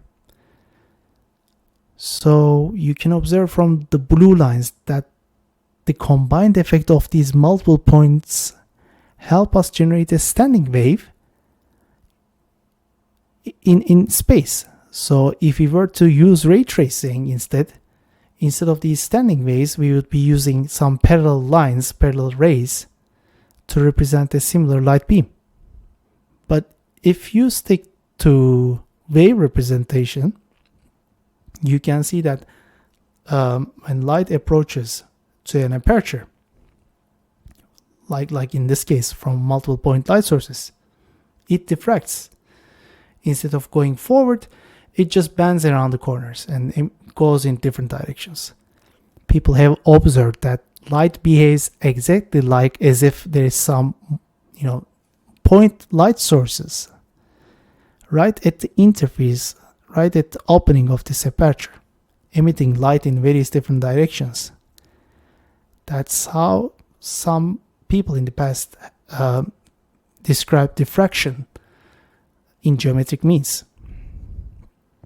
If we were to stick to the ray tracing approach though, we would not be seeing any of these diffraction in our simulations, and that will be problematic. Note that ray tracing is heavily used in other display design methods. So inaccurate modeling in other display types is a significant source of low resolutions. Again, holographic displays, on the other hand, it benefits from relying on accurate modeling and solely relies on diffraction phenomena, whereas other displays tries to mitigate diffraction instead to improve their resolutions. So if you want to read more about the mathematical description of how diffraction occurring, let's say, beyond this geometric explanation that we just presented to you now, you can also consult the Born and Wolf's Principle of Optics book. It's highlighted at the bottom of this slide. Again, let us keep this description at the top and let's understand the details related to interference phenomena this time. So as I think more about interference and its description, the simplest form I can think of is as follows. Like many other electromagnetic beams, light beams can amplify or cancel each other. Like radio waves or any other wave that you may have already been aware of. So let us imagine that there are two rays carrying a sinusoidal wave. In order for interference to occur in between those two rays, they have to be at the same color, same wavelength of the sinusoid. Typically, such condition is satisfied if these two rays are emitted from the same light source. If there are no phase differences between these two oscillating waves, these waves obviously amplify each other as depicted. As you add up, you get more intensity because they are all, synchronized. In other words, they constructively interfere. So if you were a viewer looking at this combined, beam, let's say, you would perceive a stronger light intensity, or let's say an amplitude. However, if there are phase differences, the combined effect of these two waves will degrade the original signal, the original sinusoid. In other words, they destructively interfere. In the worst case, one of the two waves could be delayed 180 degrees in phase, leading to the combined effect of the absence of light and complete darkness. This is a pretty strange concept because we illuminate the space with these two beams, but we get darkness instead. Again, holographic displays use this feature of light, whereas other methods don't. And here you see an example of such interference caused by light sources on some image plane. You typically see some examples of that if you shine laser on a wall. And as these interferences are combined effect of multiple diffracted lights originating from the same light source, the features of the generated features could be really small. It can be smaller than the size of a pixel on a conventional display or the size of an addressable pixel in a hologram. Here in this green box, we highlight the size of a holographic display's hologram pixel size. Note that a holographic display can control the distribution of these features inside this pixel. So interference is the primary characteristics that makes holographic displays promise unmatched resolution and brightness characteristics. In simple terms, you can have absolute darkness at any point you target and boost the brightness of a point to levels conventional displays would not be able to generate quickly. So let's understand what a hologram for a holographic display is. In a broad sense, the word hologram refers to usage of diffractive components, and these diffractive components can be in different types and shapes. The one that I'm particularly interested in is also known as a diffraction grating. Here, the diffraction grating manipulates only the phase of light, but it can also manipulate the amplitude of light if you want to. But we will stick with phase only diffractive components for now. I choose this one. I choose this diffraction grating because it's the easiest method to understand. It's the easiest way, slightly easier than the other ones to explain. Let me show you what I mean by a grayscale diffraction here. So you will notice blocks that look like pixels in this rendered image, but they are all at different height levels. So a typical block shown in this rendered image is about 1 to 10 micrometers in size. So let's assume that the surface of each block is a mirror for now. So when you illuminate such a surface with a light source, and if that light source is spatially and temporally coherent, multiple of these reflections will occur, of course, and also diffractions will occur, and at some surface that we target, we will get this interference, right? And if you look into these effect of interference at that target plane, you'll see some pattern like this. And if you program the height of these this diffraction grating, you can convert that interference pattern that you just saw to any image by simply playing with those heights. Here is a photograph of some image generated by playing with those heights, and I think we generate these like 20-25 centimeters away from the diffraction grating. So overall, simply, a partially or entirely collimated light source such as a laser illuminates a programmable phase-only hologram. In other words, a spatial light modulator. So you can think of this spatial light modulator as a programmable version of that diffraction grating we just discussed. Here in this case, the hologram is a phase-only one again, but it can also be amplitude or both, amplitude and phase simultaneously. There are also structures like that. So you can rely on multiple manufacturers to purchase such a spatial light modulator, especially for the phase-only modulating ones. Here we name a few of them, but it's not limited to this list, of course. Indeed, you would also need a computational unit, such as a computer with a graphics card, to drive this spatial light modulator and calculate the proper hologram for this holographic display.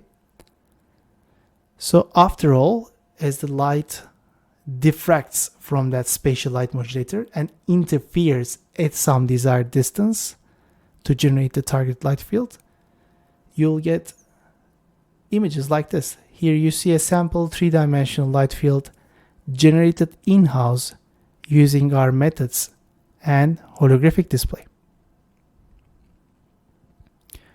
So we now understand the description of a holographic display.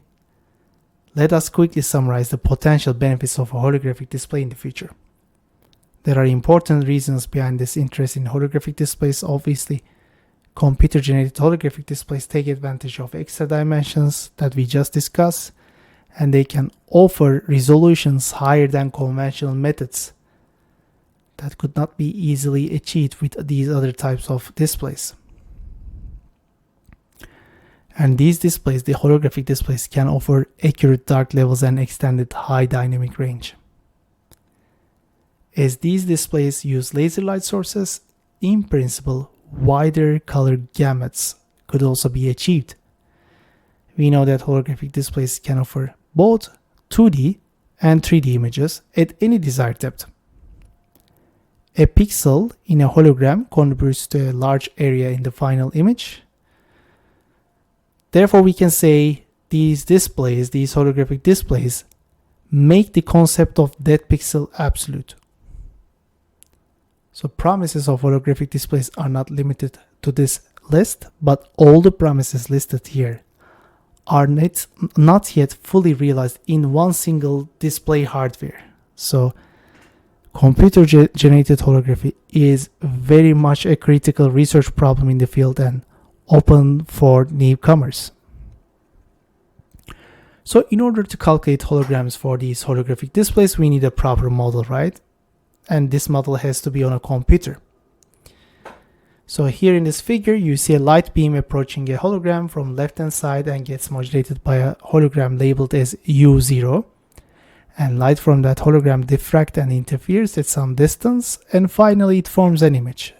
We labeled the image as U.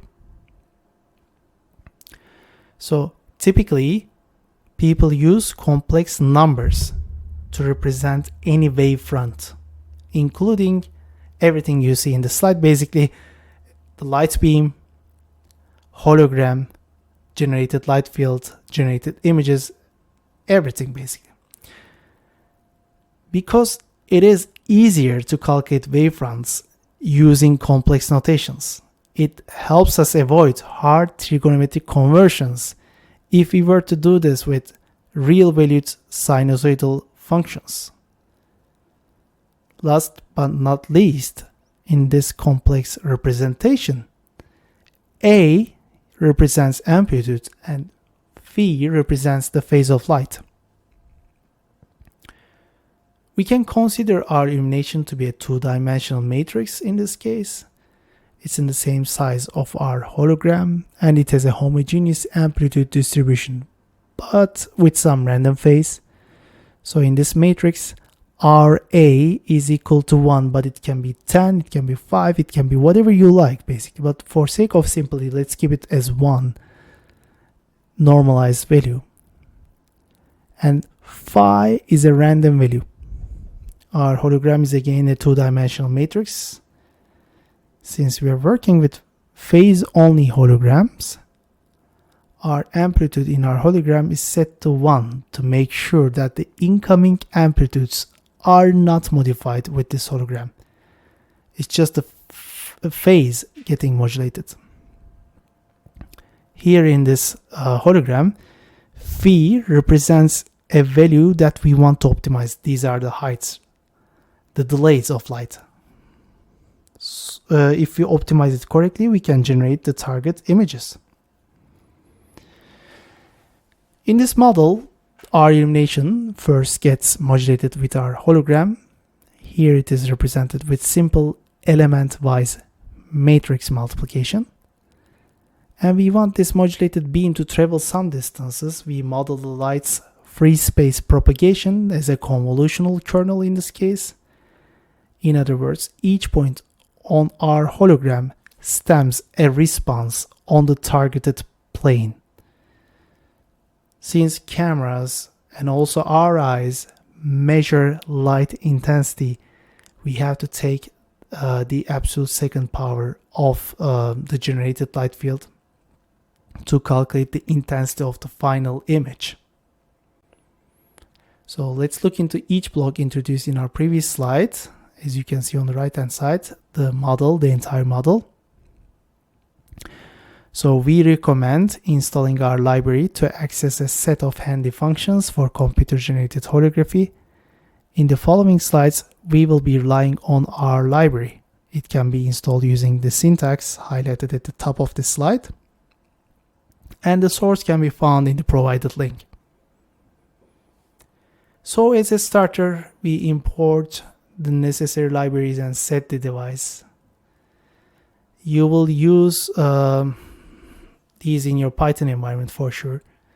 And here we select an NVIDIA GPU by placing the device as CUDA, like in the third line.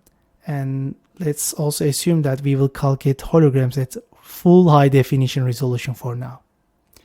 So we set a variable for that in the fourth line for defining the resolution. Line 5 and line 6 sets the wavelength and physical pixel size in our calculations.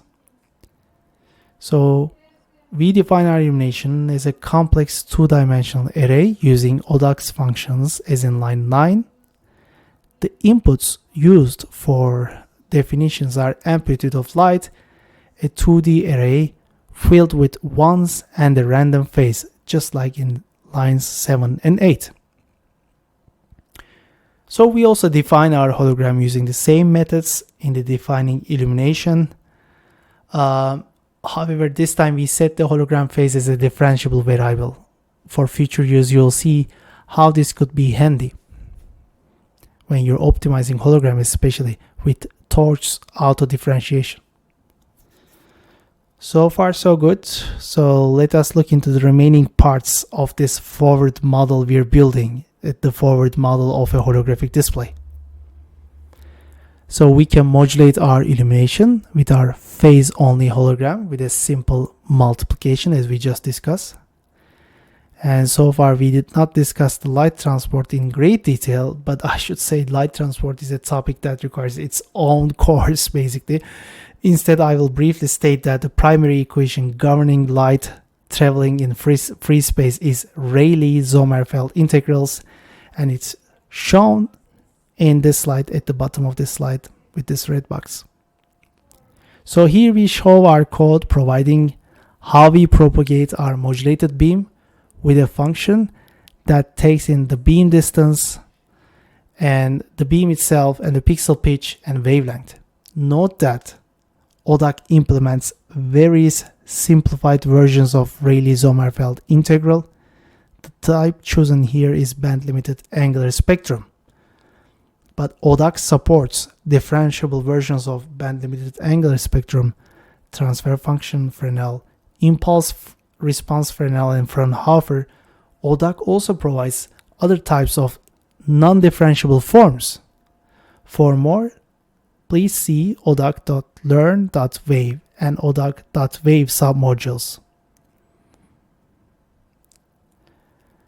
So, last but not least, ODAC also provides a method for learning the light transport model from a set of data. We have a paper on this, and the relevant repository is also highlighted at the top of this depicted result.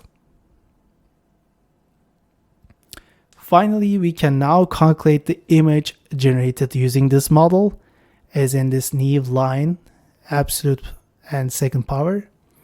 So the next question we are going to answer is, how can you use the model that just described to optimize phase-only holograms that generate the light field that we target? Now I will hand it over to Koray to explain various methods widely used in the literature. Thank you for your introduction, Kaan. In this section, we will be looking at several hologram optimization methods. The first method that we will be discussing today is the Gershberg-Saxton algorithm. It is the most traditional method to calculate the phase-only holograms. In summary, Gershberg-Saxton is an iterative phase retrieval algorithm for retrieving the phase of a complex valued hologram from the two intensity distributions in two different planes. The two planes that we are going to use today are referenced as the hologram plane and the image plane. So first, we import the related modules and functions to our script. Then we define our simulation parameters, such as the wavelength of our laser source, the distance between our planes, and the characteristics of our spatial light modulator. In this example, we assume that we would like to calculate the phase distribution at the hologram plane to create the desired intensity at the image plane.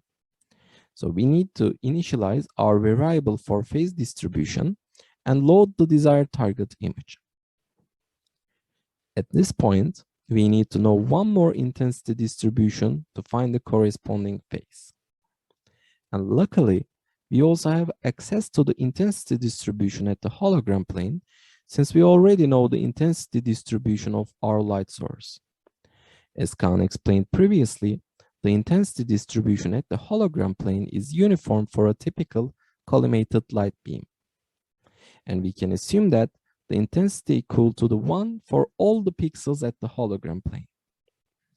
In Gershberg-Saxton method, we start by creating the complex field for our hologram plane. The complex field at the hologram plane is propagated to the image plane with one of the wave propagation models. In this example, we will be using the transfer function Fresnel approach. At the image plane, we can see that the intensity of our complex field does not match our target intensity. So we need to introduce our target intensity as a constraint to guide our algorithm to converge to a solution that we want. Therefore, the intensity field at the image plane is simply replaced with the desired target image. Now, this new complex field that we reconstructed for the image plane is back propagated to the hologram plane. Again, this point, you may notice that the intensity distribution at the hologram plane does not match with our initial physical constraint, which is the intensity distribution of our light source. Again, we need to replace the intensity distribution of our complex wave at the hologram plane. But this time, we replace it with our initial intensity value. So with this step, we have compiled all the necessary computations required for Gershberg-Saxton method. All we have to do now is setting our iteration number and perform our loop until our phase-only hologram provides acceptable results. And after this iteration process is complete, we can calculate the simulated reconstruction simply by propagating the hologram to the image plane. And we can save the results. We should also save our phase-only hologram to display it in our holographic display. So here we calculated a phase-only hologram with Gershberg-Saxton method. It is essential to mention that Gershberg-Saxton does not always provide the global optimum solution, but in many cases it gives acceptable results. We compiled the Gershberg-Saxton methods naively, but ODAC also provides this method as a function. So for the next time, you can again compile your own version following this tutorial, or you can simply use it. Our second method is the gradient descent-based optimization. Unlike the Gershberg-Saxton method, the gradient descent optimization allows us to use a penalty function to reduce the loss between our reconstructions and the target images. So our problem remains the same. We would like to calculate the phase distribution at the hologram plane to generate the desired intensity at the image plane. We import the necessary modules for our calculations and define our simulation parameters. Like the last time, we initialize our intensity phase and target image variables. And since we will be propagating our field, we set our wave propagation model. As we discussed in the beginning of this slide, the gradient descent optimization typically relies on a loss function to penalize our reconstructions. So that means we need to define a loss function in this step.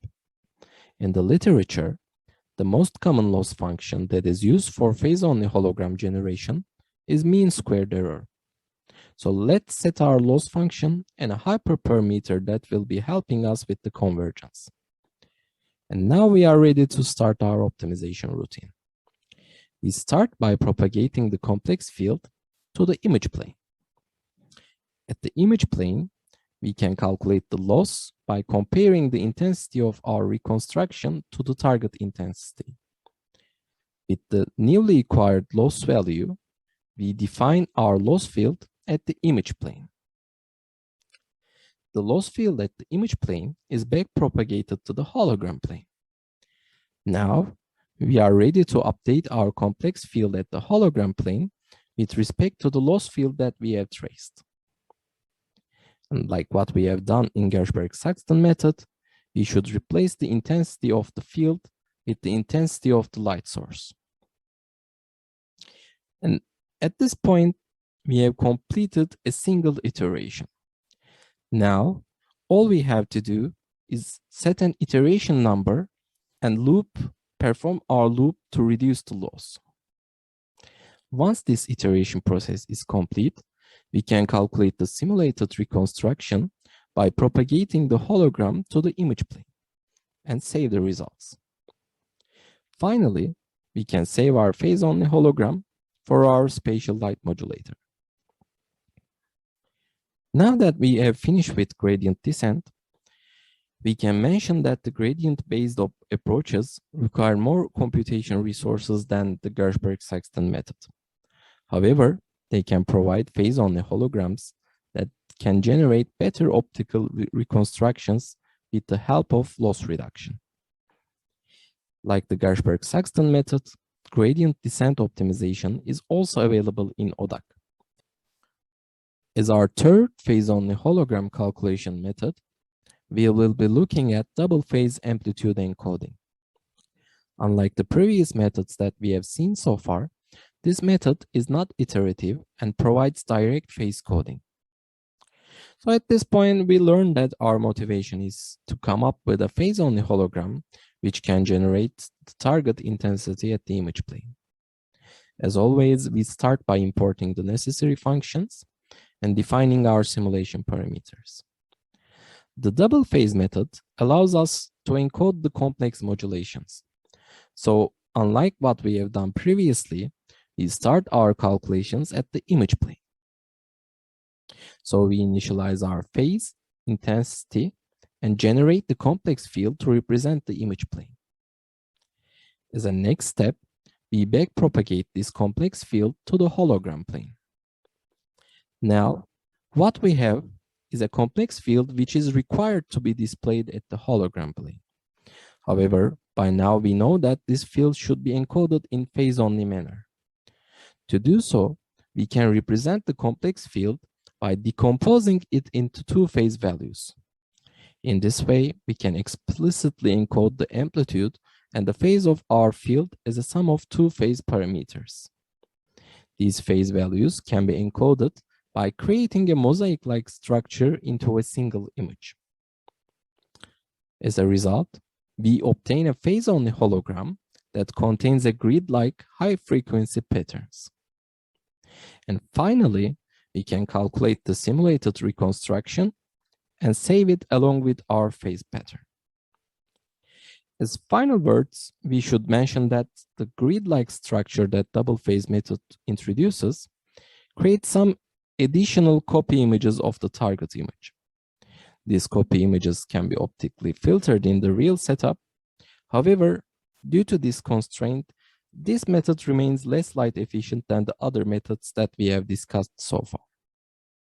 And as always, this method is also included in ODAC. That being said, we have concluded our phase-only hologram calculation tutorial. So far, we only have discussed only one type of loss function for our calculations. Now, I invite David to talk about perceptually motivated loss functions and show us how to use them in optimization routine. Thank you, Koray.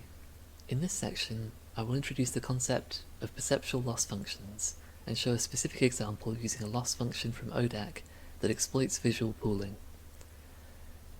In the previous section, Koray introduced optimization of computer-generated holograms. This optimization process involves some trade-offs. These are partly due to the limited resolution of the SLM. Typically, final holograms will be limited in resolution and may suffer from artifacts such as noise. This will be particularly true if high-resolution or multiplane 3D output is required. Ideally, when we're generating holograms for human consumption, we just focus on preserving features that an observer would actually perceive. One perceptual effect we could exploit if we know gaze location is foveation. Visual acuity is highest at the fovea, and it falls off towards the periphery of our vision. As a result, accuracy and resolution of the hologram is most important at the fixation point, where the user is currently looking. Conversely, in the periphery, high resolution is not required.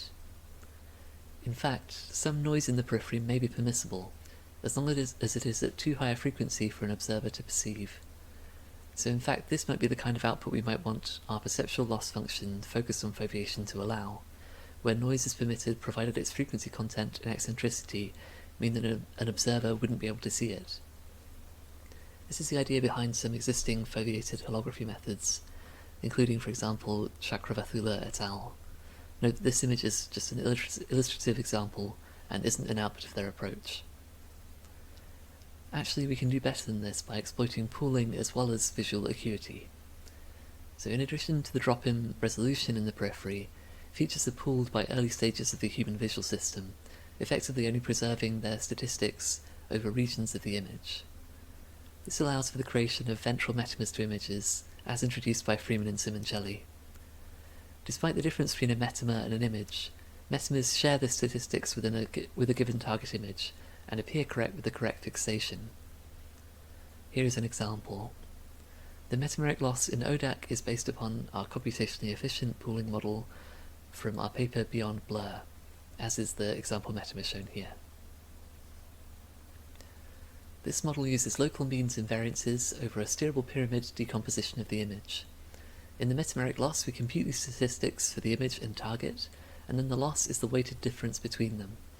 The loss is fully differentiable and implemented in PyTorch, so it can easily be used in optimization approaches. Here we show random noise being matched to a target image under this loss, producing a metamer.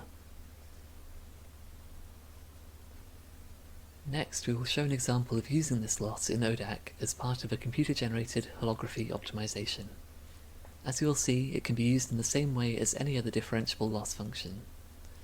Much of this code is going to be similar to the gradient descent optimization code shown earlier, with the main change being the different loss function employed. Note that here we keep things simple by focusing on single wavelength optimization, with a green laser here. But for more detail and examples of RGB optimization, we encourage you to check the repository for our paper, linked to the bottom right. In the first step, we import the required libraries, which are the same as those used by Koray before. However, this time we'll also import the metameric loss function. And to demonstrate how it can be done, this time I'm going to run this code in CUDA on the GPU, so I create a CUDA device here. This setup code is the same as from the gradient descent example that Koray showed. This time I'm going to change things a little bit by using Torch's built-in autograd functionality rather than finding gradients manually. Note that when I create the phase map, I set requires grad to true. This is necessary because this is the parameter that we're optimizing. I create an atom optimizer, which is the one that will be used to optimize the phase map, and set its learning rate. Note that when creating the metameric loss, there are some parameters that are set that control the foveation. The main one is alpha, which controls the intensity of the foveation effect. The real viewing distance and real image size parameters allow you to achieve consistent results under different viewing conditions. Any units are fine here, but they should be the same as each other. These steps of the optimization are much the same as before, although now we're using autograd, we zero out the gradients at the start. Now, note that when calculating the loss, we have to provide a gaze location. Here I've set it to 0.5, 0.5, which is the center of the image. Note that the update step uses AutoGrad and the optimizer in the usual way this time. And in the final part of the code, we save the reconstructed intensity map and phase map in the same way as Koray did before. At the bottom left, I've showed the reconstructed intensity map for this example. Note that in the fovea, we match the intensity values pretty exactly, whereas in the periphery, we match local statistics and permit noise as long as it has the correct local orientation and intensity. So finally, I'll hand back to Kaan to conclude this presentation and give some final thoughts. Thank you very much, David and Koray. Before we conclude, we would like to highlight several essential items about this section of our lecture. You can always reach out to me for more using highlighted email address. In the meantime, we prepared a set of Jupyter notebooks to help you benefit more from this lecture. These notebooks provide more examples beyond what we have discussed so far. These notebooks can be found together with course descriptions, slides, and additional materials in this highlighted GitHub repository. If you like to learn more and meet more people in the relevant fields, we also moderate a Slack group with more than 250 members from all around the globe. The topic of discussion in this group is related to rendering, perception, displays, and cameras. Please do not hesitate to join our Slack group, help us keep the discussion alive, and move the field forward. Here is our conclusion slide. We motivate the need for research in next-generation displays. We also show that holographic displays and computer-generated holography could be critical components for the future of display technologies. We introduce a model of a holographic display and represent it on a computer as a simulation using our library. Using the introduced model, we show various ways to optimize holograms for holographic displays, and we also provide an example of how these displays could benefit from perceptual guidance in the future. We enjoyed preparing this lecture, and we hope you enjoy following our course so far. Should you have any questions regarding our course, please do not hesitate to reach us. Thank you all for listening. Hello, I'm Rafał Mantiuk, and I am professor at the University of Cambridge. In this short course, I would like to talk about practical models of perception in graphics. So this course is essentially a visual perception in a nutshell, in which I would like to talk about practical visual models that can be used to optimize applications in computer graphics, in displays, or in cameras for visual quality. One may say that perception is exotic, a big vague topic, and nobody is using perceptual models in practice. I dare to disagree. We use perception everywhere, in displays, cameras, and in graphics. Take, for example, a display.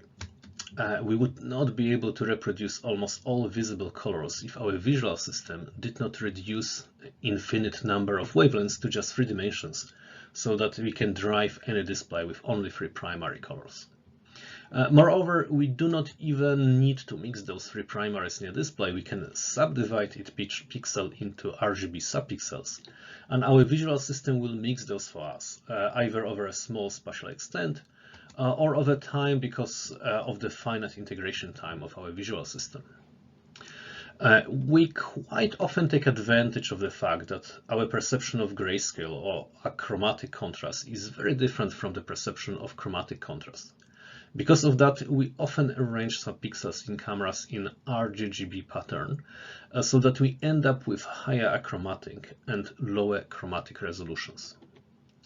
In computer graphics, we reached a point where we need so much compute power to drive all the pixels that GPUs became 300 or 400 watt monsters.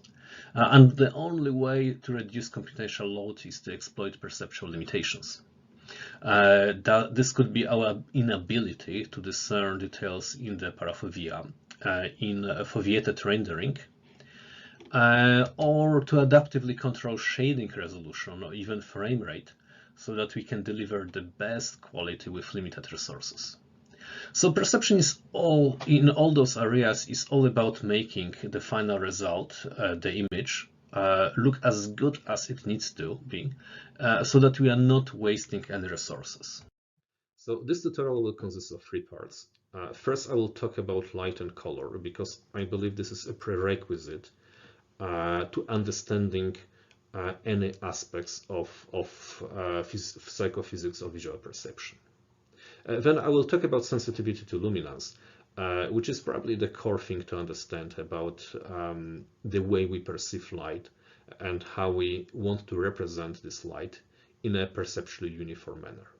And finally, I will talk a bit more advanced topic of contrast sensitivity, where I will show how the basic limitations of the visual system can be effectively modeled and used to assess quality or to essentially judge what can be and what cannot be seen. So you may be familiar with this basic color experiment where we have 3 beams of light, red, green, and blue. And when we move them together, when we mix them together, we get the complementary colors like yellow, magenta, cyan, and obviously if we combine 3 of them, we get white. So this is a basic understanding of additive nature of color. And this kind of operation, obviously, we can perform in most color spaces, and actually what we are going to get will be something similar to what we see in this demonstration. However, let me change one thing about this experiment. So instead of mixing red, green, and blue, I'm swapping blue for white. And then when I'm mixing those colors, I get actually quite different result depending in which color space I operate in. On the left, I operated in display encoded color space, so essentially on pixel values from 0 to 255 that we can find in JPEG images everywhere. And on the right, I operated in the linear color space, which is essentially linear to photometric and colorimetric values.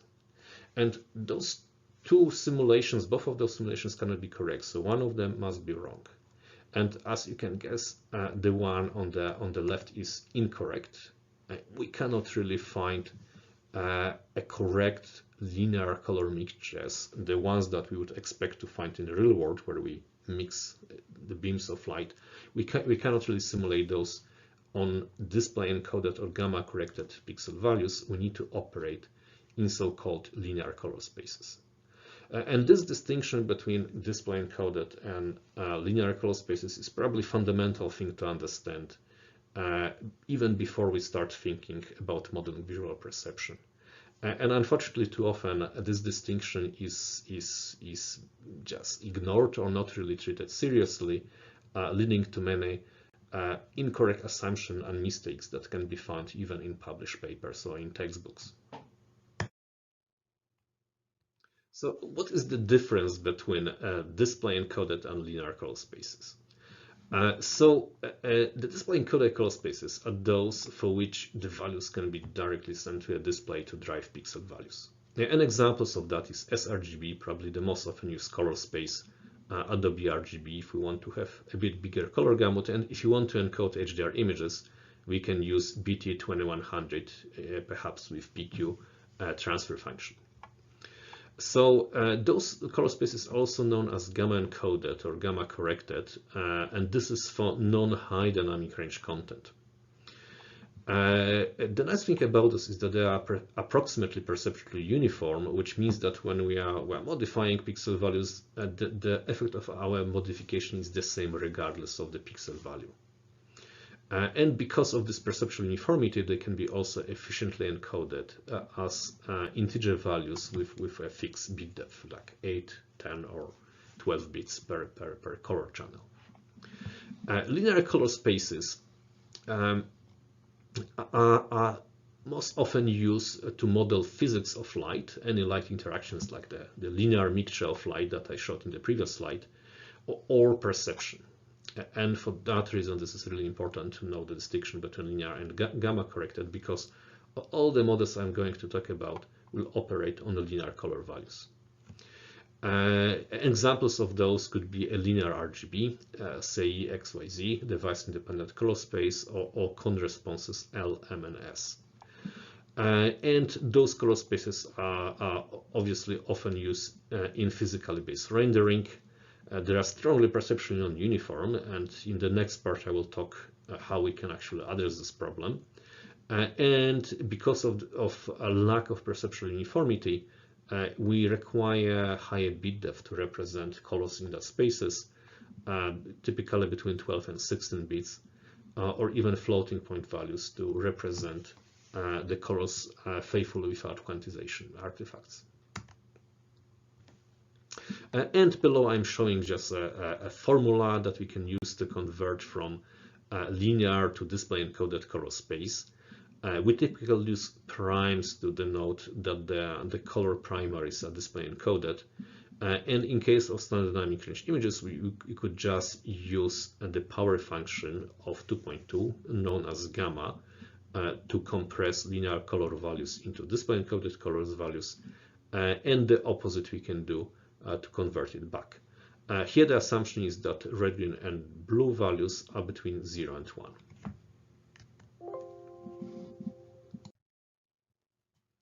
So this leads me to the second part of this short tutorial, which is on sensitivity to luminance. So when we talk about sensitivity to luminance, sensitivity to the amount of light, the first thing to understand is Weber's law. So Ernst Heinrich Weber was one of the first psychophysicists working late 1800s.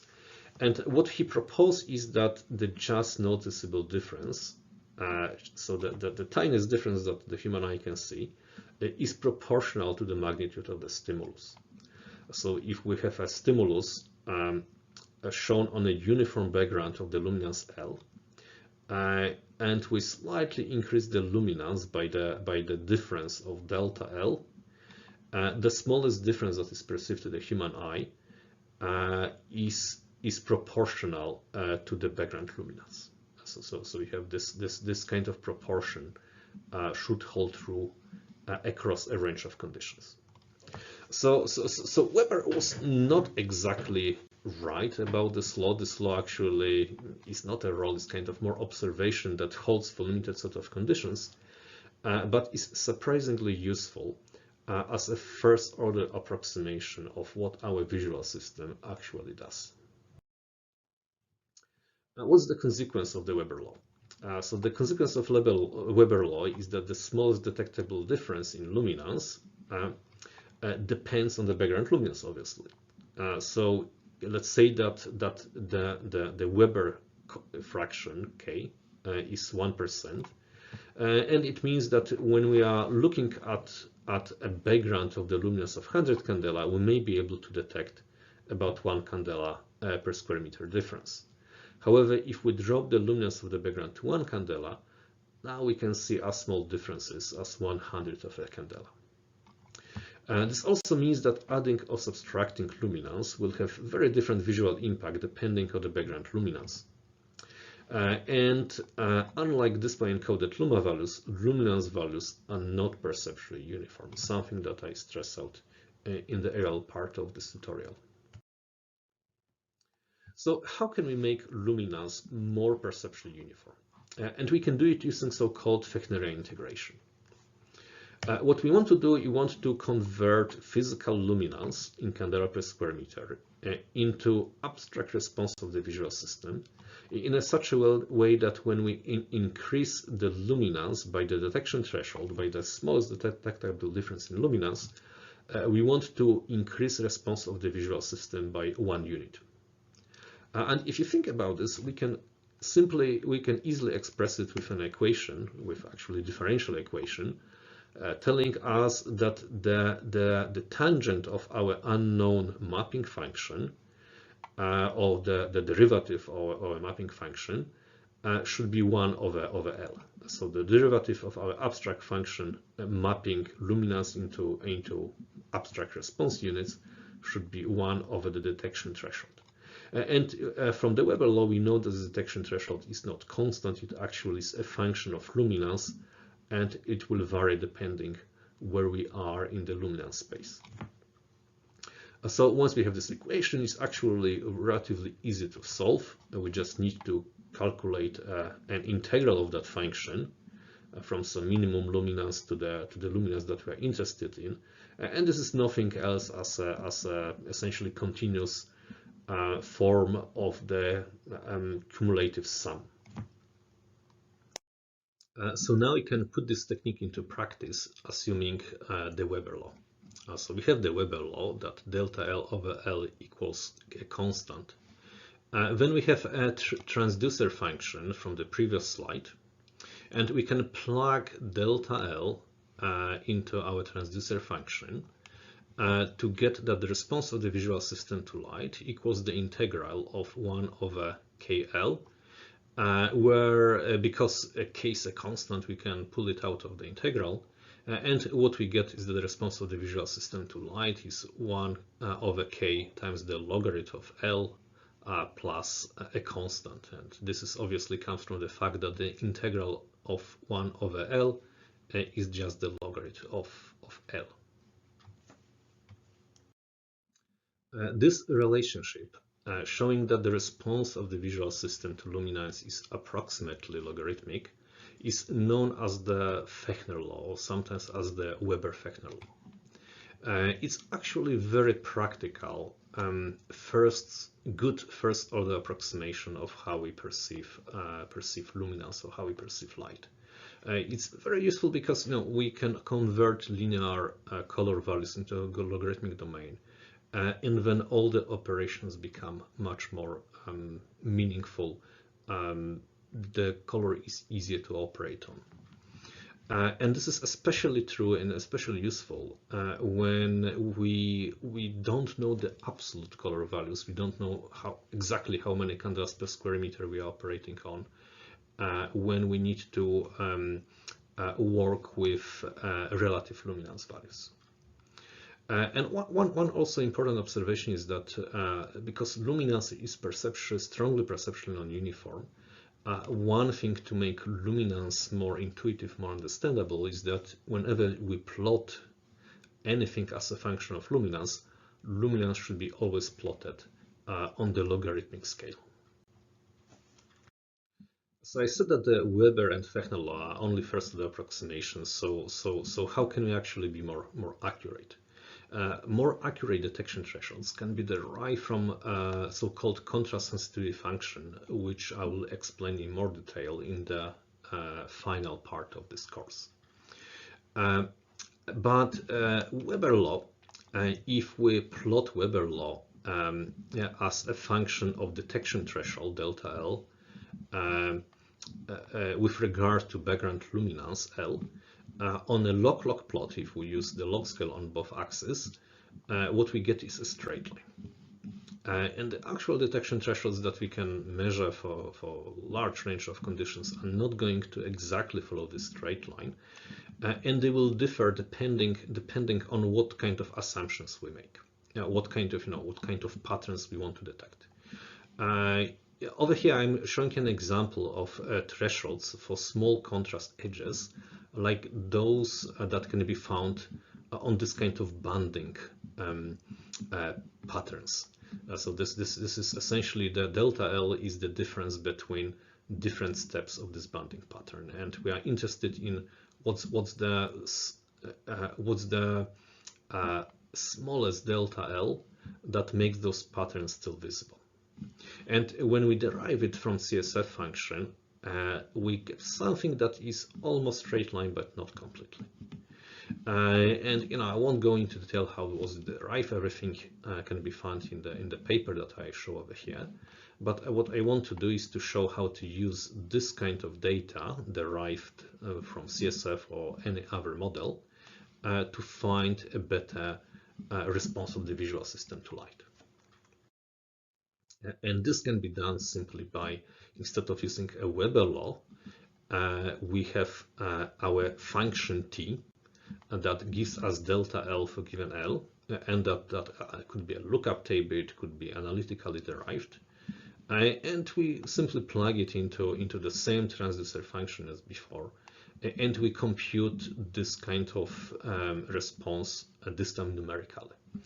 Usually for this kind of more complex models, there's no closed form solution that we can find, for which we can find an analytical solution.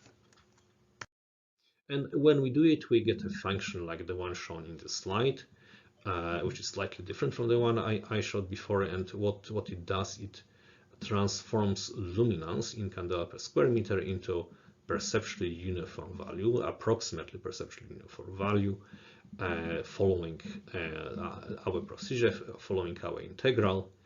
And this can be stored as a lookup table, or what I did in this example, I also fitted a second order polynomial, where this is a polynomial of logarithm of luminance, y denotes luminance over here. And even from this polynomial alone, you can see that even though you have this curved shape, the biggest coefficient is next to the logarithmic term, and then next to a constant, and there's only smaller coefficient associated with quadratic term. So even though this is more accurate perceptual encoding, a logarithmic function still provides a good approximation of how we perceive light. So the types of functions that I showed on the previous slides that encode luminance, radiance, or just light into approximately perceptually uniform units have many useful applications.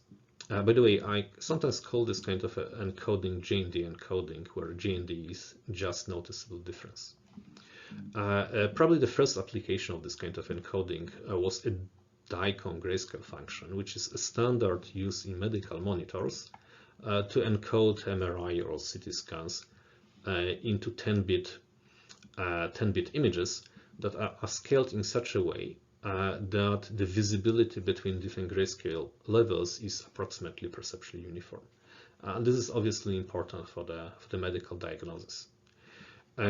Also, this kind of encoding is used in HDR standards like HDR10, that is part of HDMI 2.0. And this kind of encoding is known in that community as perceptual quantizer encoding. And it's also used in Dolby Vision. And the whole idea is to encode pixels for high dynamic range images and video, again into perceptually uniform units, so they can be encoded more efficiently. And this kind of encoding is also used in multiple of HDR quality metrics, such as PU21 PSNR, HDR VDP, or HDR VQM. They'll all use this kind of encoding to make the pixel units more perceptually uniform. So that when we are comparing images, we have more meaningful measure of difference. And that brings me to the third and final part of this tutorial, which is devoted to contrast sensitivity. So the contrast sensitivity is all about detecting patterns like the one shown on this slide, which are known as Gabor patches. So Gabor patches are the patterns that are believed to be almost like a basis functions of the visual system. So these are the patterns for which our receptive fleas are tuned, that are kind of like really the principal components of our visual system. In terms of contrast sensitivity functions, a contrast sensitivity function tells us what is the smallest contrast of a Gabor patch that is detectable to a visual system. And detection will depend on the frequency of the pattern. So you can see at the bottom I'm showing patterns of low spatial frequency, at the top of high spatial frequency. It will also depend on luminance. So you may be able to notice that the patterns are probably, I modulate contrast equally for every column and row of this image, but some patterns appear in time a bit earlier than the others.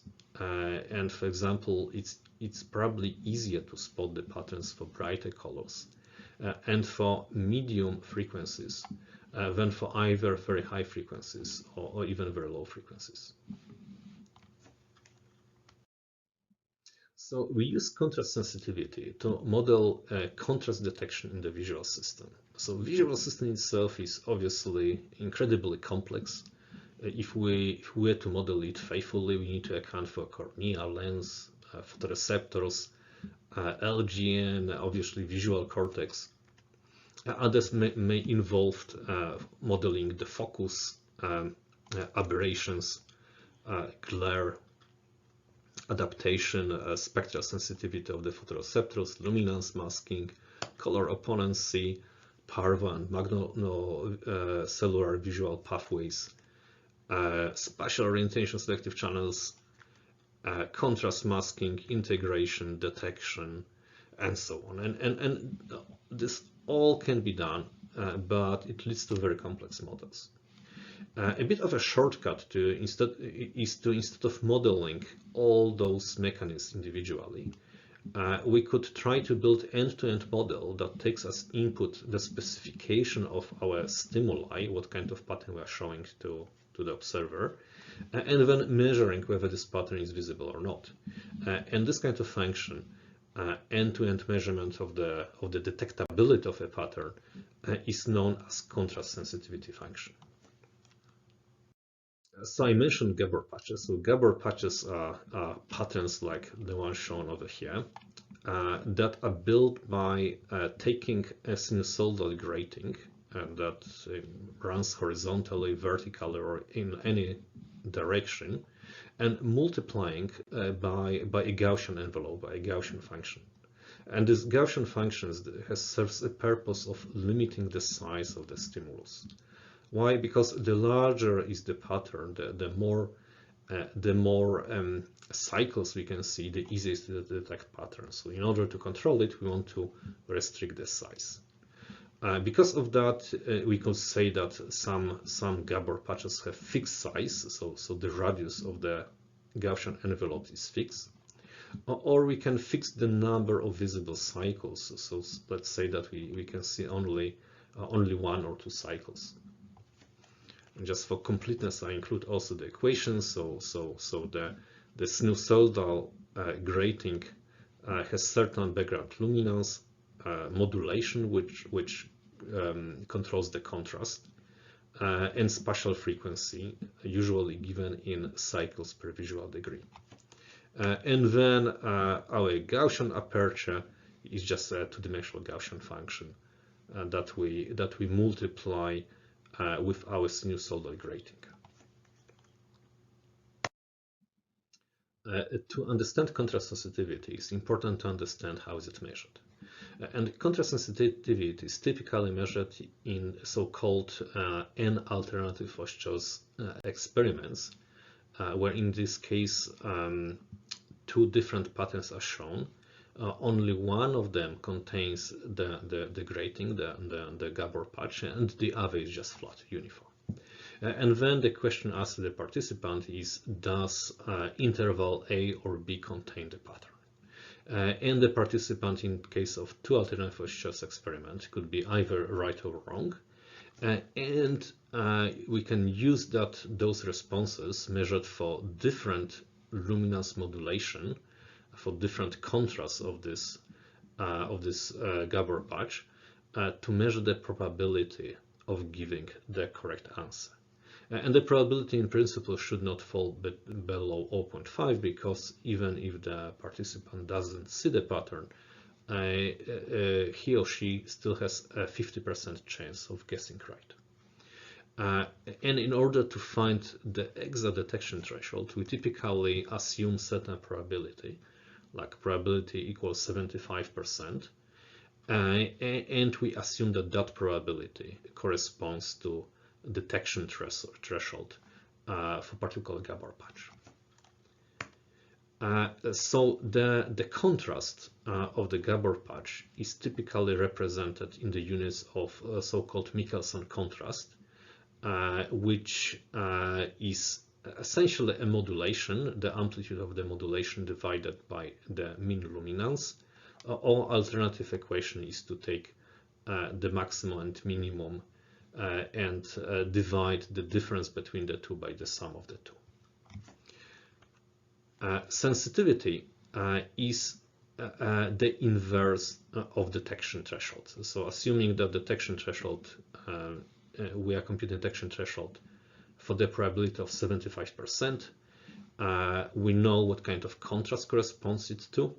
We take the inverse, and this gives us sensitivity, which is the value that the contrast sensitivity function will predict. So one of the problems with contrast sensitivity functions is that they are functions of very many dimensions. So they are the function of spatial frequency, which is the most often referred to, but also orientation, temporal frequency, background luminance, stimulus size, eccentricity, viewing distance, and color direction. And because of that, there's not really one function that fits all that can predict everything. However, the good news is that there are a few existing CSF functions that you can use. So a few popular contrast sensitivity functions are listed on this slide, and I'm showing which dimensions are modeled by those functions and which dimensions are missing, like spatial frequency, temporal frequency, and so on. And depending on the application, you might use one or the other. The code should be available for most of those. Over here, I'm showing what can be done with spatial chromatic CSF, one of the CSF that I shown on the previous slide. And this CSF shows the chromatic discrimination as a function of background color and luminance. So what is happening there, I'm changing the luminance of the Gabor patch in different color directions, and based on that I can predict something similar to macadam ellipses. I can predict what kind of difference in chromaticity an observer is going to detect depending on the luminance of the pattern. I can do the same for the spatial frequency of the stimulus. I'm increasing and decreasing spatial frequency, and obviously those ellipses of discriminable color will change size accordingly. And finally, I can also do it as the function of size, which would change both the frequency and size. This is similar to looking at the pattern from a smaller or larger distance. Here I'm showing another example. Stellar CSF is a CSF of spatial and temporal frequency, eccentricity, luminance, and area. And this is the work that we'll be presenting at this year's SIGGRAPH as a technical paper. So this 3D visualization shows stellar CSF as the function of spatial and temporal frequency, but also as a function of eccentricity, which will obviously reduce the sensitivity as we are moving towards peripheral vision, and also as a function of luminance that obviously also affects the shape of the CSF function. So let's say that we already have a contrast sensitivity function, and the question is, what can we do with it? Well, how we can actually use it in practice to solve interesting problems. One of the interesting problems that you can solve is to find what's the optimum, what's the maximum resolution a display should have. What's the resolution at which we're reaching the limit of the human eye. And in order to find the limit, what I did, I plotted contrast sensitivity function as the function of detection threshold, which is the inverse of sensitivity. So this is delta L divided by luminance of the background. And I got the curves like this that will be different for each background luminance. And as you can see, the detection thresholds are the highest for the lowest luminance. The contrast that is below each line is essentially the contrast of given spatial frequency that is invisible to the human eye. And anything above will have a likelihood of being detected. So, from this plot we can see that to have a perfect display that at 100 candela per square meter doesn't introduce any artifacts due to insufficient resolution, would need to have at least 50 cycles per degree, which corresponds to about 100 pixels per visual degree. This is quite high, especially considering that iPhone 4 Retina display has only 36 cycles per degree. So you can see, this is called Retina display, but in practice, you can have a contrast that is high enough and still cannot be reproduced on this particular display. The thing that helps iPhone 4 and other high DPI displays to show images that look almost perfect to us, at least for natural images, is that in natural images, the contrast amplitude typically falls down with frequency. So if you have a natural image, it's unusual to have a high frequencies that have also very high contrast. This would correspond to having the whole image covered with very high frequency black and white stripes, which in practice doesn't happen. And for that reason, the spatial frequencies of 36 CPD or more are typically sufficient for most of the displays. However, if we take any VR headset like HTC Vive Pro in this case, you can see that the resolution of this headset is definitely not sufficient, and there's a lot of contrast that of high frequency that cannot simply be reproduced. So another application of contrast sensitivity function is to use it to determine quality degradation due to blur. And this blur could be blur due to limited resolution, due to motion on the screen, due to many causes. And blur is very common distortion that we can find in images. So if we think about blur in the frequency domain, in the Fourier domain, what the blur does if you have a blur kernel, it will remove part of our frequency spectrum. So essentially, certain frequencies will be reduced, certain frequencies will be completely lost due to the blurring. What we can do, we can take this loss signal, multiply by the contrast sensitivity function, which in this case is a function of spatial frequency. And then the product of those will give us another function for which we can calculate the area, and this area could be considered as a visual energy that has been lost.